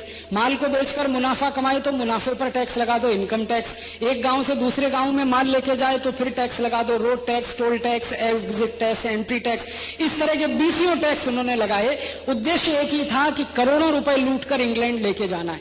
अब वही टैक्स के कानून, central excise act, income tax act, value added tax अभी भी चले, तो ये तो हम कैसे माने आजादी आई है। इसलिए टैक्स के कानून भी हमें बदलने हैं। अंग्रेजों के समय में टैक्स के कानून का एक ही उद्देश्य था, माल लूटकर इंग्लैंड लेके जाना। आजादी के बाद अब दूसरा उद्देश्य है कि भारत के पैसे को लूटकर स्विट्जरलैंड में लेके जाना और बैंकों में जमा करना। दुख है मुझे ये कहते हुए कि अंग्रेजों ने 250 साल में इस देश से 300 लाख करोड़ रुपए लूटा। अब आजादी के 62 साल में इस देश के काले अंग्रेजों ने इस देश में से 110 लाख करोड़ रुपए लूट लिया और स्विस बैंकों में जमा कर दिया। आपको मालूम है, हमारे देश के नेता और अधिकारी जो टैक्स के पैसे को लूटते हैं, वो सारे धन को विदेशी बैंकों में जमा करते हैं। स्विस बैंकों में इस समय 75 लाख करोड़ रुपए जमा है और स्विस बैंकों के अलावा 35 लाख करोड़ रुपए दूसरा जमा है। 110 लाख करोड़ रुपए इस देश का लूटकर विदेशी बैंकों में नेताओं ने रखा हुआ है और इस देश में आजादी का शंखनाद फैला हुआ। लूट तो तब भी हो रही थी, लूट अभी भी हो रही। तो हम चाहते हैं कि ये व्यवस्था इस देश में चलनी नहीं चाहिए जो लूट पर आधारित है। इस व्यवस्था को बदलना पड़ेगा। इसी तरह अंग्रेजों की शिक्षा व्यवस्था को बदलना पड़ेगा। आप जानते हैं मैकॉले का बनाया हुआ पाठ्यक्रम है जो हम आज तक पढ़ते आ रहे हैं। 160 साल पुराना पाठ्यक्रम है, उसमें कोई बदलाव नहीं हुआ है। आजादी के बाद अब हमें वो अंग्रेज नहीं चाहिए जो अंग्रेजों के जमाने में चाहिए थे। मैकॉले कहा करता था कि भारत में ऐसे क्लर्क पैदा करो जो अंग्रेजी शासन व्यवस्था को चलाने में मदद करें, भारतवासी और अंग्रेजों के बीच पुल का काम करें, मीडियम का काम करें। इसलिए क्लर्क तैयार करने थे, बाबू तैयार करने थे, उसके लिए उन्होंने शिक्षा व्यवस्था बनाई। अब आजादी के 62 साल के बाद भी वही मैकॉले शिक्षा व्यवस्था चले तो हमें तो बाबू पैदा नहीं करने, क्लर्क पैदा नहीं करने, क्योंकि अब अंग्रेजों का शासन नहीं चलाना इस देश। तो इस अंग्रेजी शिक्षा को भी बदलना पड़ेगा, चिकित्सा व्यवस्था भी बदलनी पड़ेगी। अंग्रेजों ने एलोपैथी लाई इस देश में जो हमको कभी भी सूट नहीं करती, जो अंग्रेजों को भी सूट नहीं करती, हमको तो छोड़ दो, दुनिया के किसी देश में सूट नहीं करती। एलोपैथी चिकित्सा व्यवस्था में काम करने वाले सारे वैज्ञानिक इस बात को स्वीकार कर चुके हैं कि 250 साल में एलोपैथी ने सारी दुनिया को एक ही चीज दी है, वो है साइड इफेक्ट्स, और भयंकर साइड इफेक्ट्स। आप एक बीमारी को दूर करने की गोली खाइए, दूसरी बीमारी आपके लिए तैयार है। सर्दी, खांसी, जुकाम, बुखार, नजला होता है और आप गोलियां खाना शुरू करिए, थोड़े दिन में किडनी खराब हो जाए आपकी। डायबिटीज को खत्म करने के लिए, कंट्रोल करने के लिए इंसुलिन लेना शुरू करिए, लीवर खत्म हो जाए, आपकी किडनी भी खत्म हो जाए। दमा, अस्थमा, ब्रोंकियल अस्थमा की दवा खाना शुरू करिए, दूसरी कोई गंभीर बीमारी हो जाए तो एक बीमारी को दबाकर दूसरी पैदा हो, दूसरी को दबाकर तीसरी पैदा हो, और जिंदगी भर आप बीमारियों से लड़ते रहें और कभी स्वस्थ ना हो सके। ऐसी चिकित्सा व्यवस्था को अगर एलोपैथी कहते हैं तो भगवान भला करे इस एलोपैथी का। हमको तो नहीं चाहिए ये चिकित्सा व्यवस्था, क्योंकि हमारे काम की नहीं है। हमको तो ऐसी चिकित्सा व्यवस्था चाहिए जो कम से कम खर्चे में हमको स्वस्थ रखे और बिना दवा खाए हमको स्वस्थ रखे और बिना दवा खिलाए हमको स्वस्थ रखे। और हमारे पास है आयुर्वेद की चिकित्सा व्यवस्था है, योग और प्राणायाम की चिकित्सा व्यवस्था है, जिसमें एक पैसा भी आपको खर्च करने की जरूरत नहीं है और आप जिंदगी भर स्वस्थ रह सकते हैं, सुखी रह सकते हैं, निरोगी रह सकते हैं। परम पूजनीय स्वामी रामदेव जी ने पिछले 6 साल में भारत और दुनिया के सामने ये सिद्ध कर दिया कि बिना एक पैसा खर्च किए आप डायबिटीज ठीक कर सकते हैं, ब्लड प्रेशर ठीक कर सकते हैं, दमा, अस्थमा, ब्रोंकियल अस्थमा ठीक कर सकते हैं, ट्यूबरकुलोसिस ठीक कर सकते हैं, आप सैकड़ों बीमारियों को ठीक कर सकते हैं। करोड़ों लोग प्राणायाम कर रहे हैं सुबह 5 से 7:30 आस्था चैनल को देखकर, और करोड़ों लोग अब स्वस्थ रह रहे हैं इस देश में प्राणायाम सीख कर और करके। तो प्राणायाम और आयुर्वेद में अगर इतनी ताकत है तो एलोपैथी के पीछे लाखों करोड़ों रुपए खर्च करना कौन सी बुद्धिमानी है। हमको ये चिकित्सा व्यवस्था भी बदलनी, हमको हमारी कृषि व्यवस्था भी बदलनी है। एक जमाने में हम किसी षड्यंत्र के शिकार हो गए, यूरिया, डीएपी, सुपरफॉस्फेट हमारे किसानों को बहलाकर फुसलाकर खेत में डलवा दिया। फिर एक समय खेत को उसकी लत लग गई, जैसे शराब की लत लगती है शराबी को, वैसे यूरिया की लत लग गई हमारे खेतों को। कट्टे पर कट्टा हमने यूरिया डालना शुरू किया।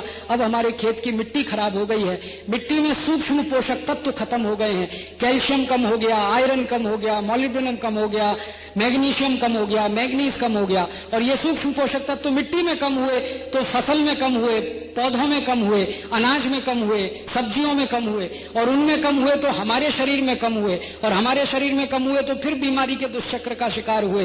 तो हमको तो कृषि व्यवस्था, गाय का मूत्र डालकर जो हमने खेती की, हजारों साल बैलों का उपयोग करके हमने जो खेतों को जोता, हजारों साल हमने हमारे गाय बैल आधारित खेती व्यवस्था को जो संभाला, तो ये देश धन धान्य से भरपूर था और सारी दुनिया में अनाज का निर्यात करने वाला देश था। जब से हमने यूरिया, डीएपी का अपने देश में प्रचार और प्रसार किया, हम धन धान्य से तो कमजोर हो ही गए, शरीर से इतने कमजोर हो गए हैं कि अब हमारी प्राकृतिक और प्राकृतिक क्षमता भी लगातार कम हो गई। इसलिए खेती व्यवस्था को भी बदलना है, चिकित्सा को बदलना है, शिक्षा को बदलना है, कानून व्यवस्थाओं को बदलना है, ऐसी सामाजिक न्याय व्यवस्था, संगठन सबको बदलना है और इनको बदलकर भारतीय बनाना है, स्वदेशी बनाना है, स्वराज्य की तरफ लेके जाना है। आप बोलेंगे क्या ये संभव है? ये बिल्कुल संभव है। दुनिया में कोई भी काम असंभव नहीं होता, करने वालों का संकल्प कितना बड़ा है ये महत्व की बात होती है। एक जमाने में मुझे मित्तल साहब जैसे लोग अक्सर बात करते हैं, क्योंकि इन्होंने आजादी की लड़ाई देखी है, मैंने तो देखी नहीं, आपने भी नहीं देखी। मित्तल साहब की उम्र के लोग जब मुझे मिलते हैं तो वो कहते हैं कि 1942-43 में पूरे देश में ये माहौल था कि कोई मानता नहीं था कि आजादी आ जाएगी, अंग्रेज चले जाएंगे, अंग्रेजों का राज्य खत्म हो जाएगा। मजाक बनाते थे लोगों का, लोग कहते थे कि ये खादी पहन के झंडा लहरा के स्वराज्य मिलता हो तो कोई ना ले ले। उस समय में जब हिंदुस्तानियों में भरोसा नहीं था कि आजादी आएगी, स्वतंत्रता आएगी, अंग्रेज चले जाएंगे, उस समय आजादी आ गई, स्वतंत्रता आ गई और अंग्रेज चले गए। तो आज ये अविश्वास करने की कोई बात नहीं है। कि ये आजादी की व्यवस्था नहीं बदल पाएगी, ये अंग्रेजों की व्यवस्था नहीं बदल पाएगी। ये अंग्रेजों की व्यवस्था भी बदलेगी और अंग्रेजों की सभ्यता और संस्कृति का जो अंश हम में रह गया है ये भी बदलेगा, और अंग्रेजों की गुलामी की निशानियां जो मौजूद हैं इनको भी हम बदलेंगे। मुझे एक बात याद आती है, बहुत अफसोस के साथ ये कहना है, अंग्रेज चले गए लेकिन अंग्रेजों की गुलामी की निशानियां हमने संभाल के रखी हैं।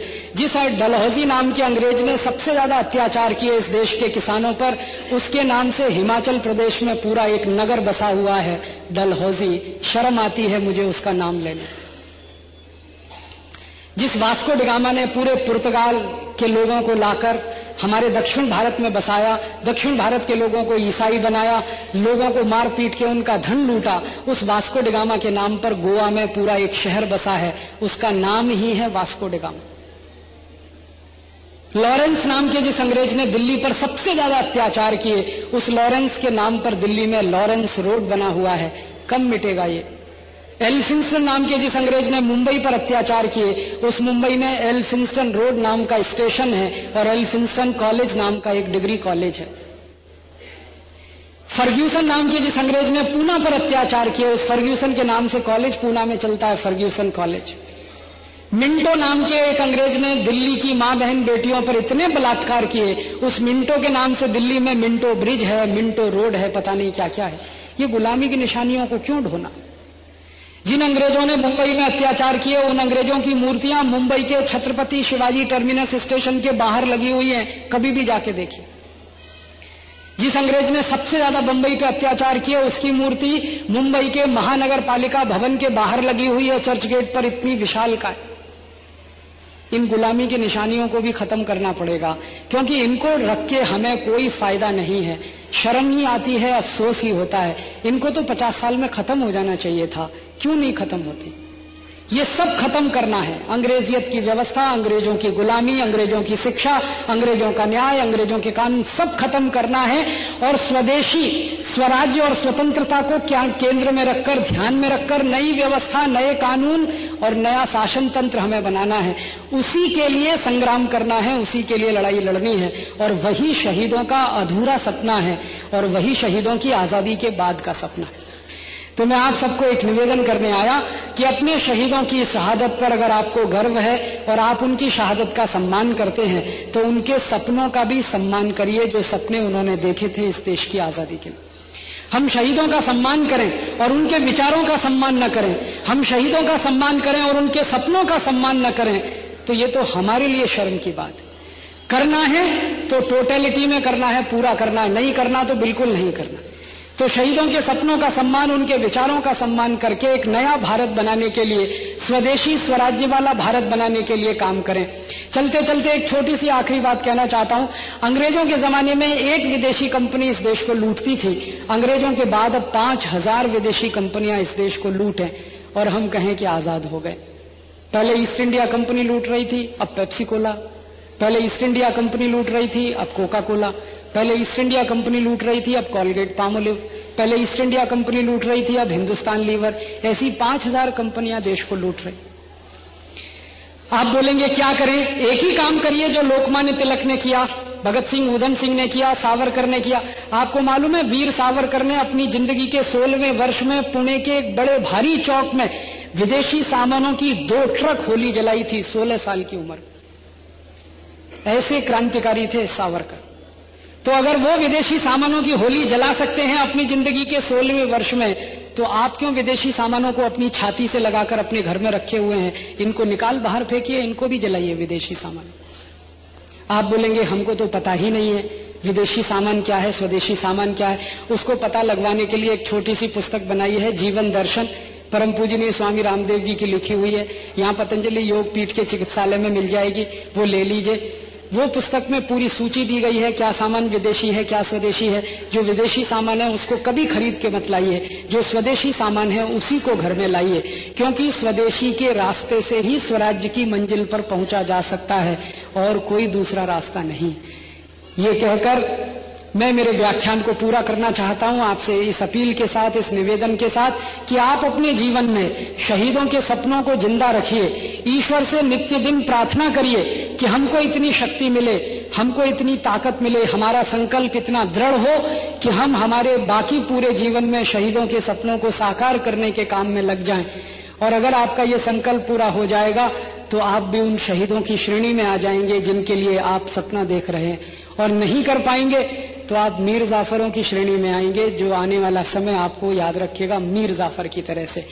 रास्ता आपके सामने खुला है, भगवान ने मौका आपको दिया है। अब इस मौके का हम फायदा उठाएं और आने वाले समय में देश की बेहतरी का काम जो होने जा रहा है उसके लिए अपने तन मन धन को लुटाएं, तो जीवन में सार्थकता होगी। मैं आपसे एक बात जरूर कहूंगा कि इस देश में आने वाले समय में एक बहुत बड़ी क्रांति का अभियान शुरू होने जा रहा है, और वो क्रांति का अभियान इस देश के सैकड़ों संगठन, सैकड़ों व्यक्तियों के साथ मिलकर शुरू होने जा रहा है। परम पूजनीय स्वामी रामदेव, भारत स्वाभिमान ट्रस्ट और उसके बाद पतंजलि योगपीठ, ऐसे 70 से ज्यादा संगठन हैं। उनमें मैं सर्व हितकारी मंच को भी देखता हूं, ये भी ऐसा ही एक संगठन है। ये सब संगठन मिलकर एक बड़ा प्लेटफॉर्म बनने जा रहे हैं, और इस प्लेटफॉर्म को इतना ही बड़ा बनाने की कोशिश हम कर रहे हैं जैसे शहीदों ने आजादी लाने के लिए बड़ा प्लेटफॉर्म बनाया था। हमारे शहीदों के बहुत सारे संगठन थे, किसी का 1, किसी का 2, किसी का 3। उद्देश्य सबका एक ही था, आजादी लाना, स्वतंत्रता लाना, स्वराज्य की प्राप्ति करना। आज भी संगठन विभिन्न हो सकते हैं, उद्देश्य सबका एक ही है, शहीदों के सपनों को पूरा करना, भारत को स्वराज्य के लिए स्थायी रूप से बनाना, भारत को संपूर्ण स्वतंत्रता के लिए तैयार करना। सपना एक ही है, संगठन बहुत हो सकते हैं। उस जमाने में भी थी, आज भी थे। समय समय पर ये संगठन एक होते रहें और मिलकर लड़ते रहें, ऐसी प्रार्थना मैं ईश्वर से हर दिन करता हूं। आप भी करिए। कौन जाने भविष्य में हम सब एक होकर ऐसी बड़ी लड़ाई के सिपाही हो जाएं कि इस लड़ाई में हम जीत जाएं, और हमारे दुश्मन जो देश को 30 टुकड़ों में तोड़ने का सपना देख रहे हैं, चाइना जैसे, हमारे दुश्मन जो पाकिस्तानी हैं, जो भारत को आतंकवाद के हवाले करने का सपना देख रहे हैं, वो पूरी तरह से परास्त हों, पराजित हों, और हम देशभक्त, हम राष्ट्रभक्त एक साथ इकट्ठे होकर विजयी हों। स्वामी जी एक बात बार बार कहते हैं कि दुष्ट लोग इकट्ठे होकर अगर बुरा कर सकते हैं तो सज्जन लोग इकट्ठे होकर देश का भला क्यों नहीं कर सकते। तो हम सब सज्जन शक्ति के लोग इकट्ठे हों, देश का भला करने के लिए संकल्प करें, प्राणपण संकल्प करें, तन मन धन से अपने संकल्प को निभाने की कोशिश करें। ये बोलकर आपका आभार व्यक्त करता हूं, विवेक भाई का, उनके सहयोगियों का धन्यवाद देता हूं जिन्होंने मुझे आमंत्रित किया, और आप सभी के लिए ईश्वर से प्रार्थना करता हूं कि आप में संकल्प बने, ताकत बने, समर्थ बने आप, और इस देश के अधूरे पड़े हुए उस काम को पूरा करें जो शहीदों ने 1947 में छोड़ दिया था हमारे करने के लिए। मुझे तो लगता है कि ये काम तो होने वाला है। आप करेंगे या कोई दूसरा करेगा, आप बनेंगे निमित्त या कोई दूसरा बनेगा, क्योंकि समय कई बार कई काम कराता है, हम नहीं करते हैं, समय कराता है। और शायद भारत का एक ऐसा अच्छा समय आ रहा है जो हम सब अच्छे लोगों को एक साथ इकट्ठा करके कोई अच्छा काम कराने की तैयारी कर रहा है। मैं तो मानता हूं ये तो ईश्वर की कोई योजना है, भगवान की कोई योजना है। उस योजना में शायद हम कभी 1947 के पहले अलग अलग समूहों में बटे हुए क्रांतिकारी रहे होंगे और जन्म लेकर इस जीवन में आए हैं, फिर हमको भगवान ने इकट्ठा करने का एक मौका दे दिया है, और वो मौके को अगर हमने अपने हाथ से जाने नहीं दिया तो मुझे 200% भरोसा है कि हम इस लड़ाई को लड़ेंगे और जीतेंगे। आप सभी को आभार, बहुत बहुत धन्यवाद।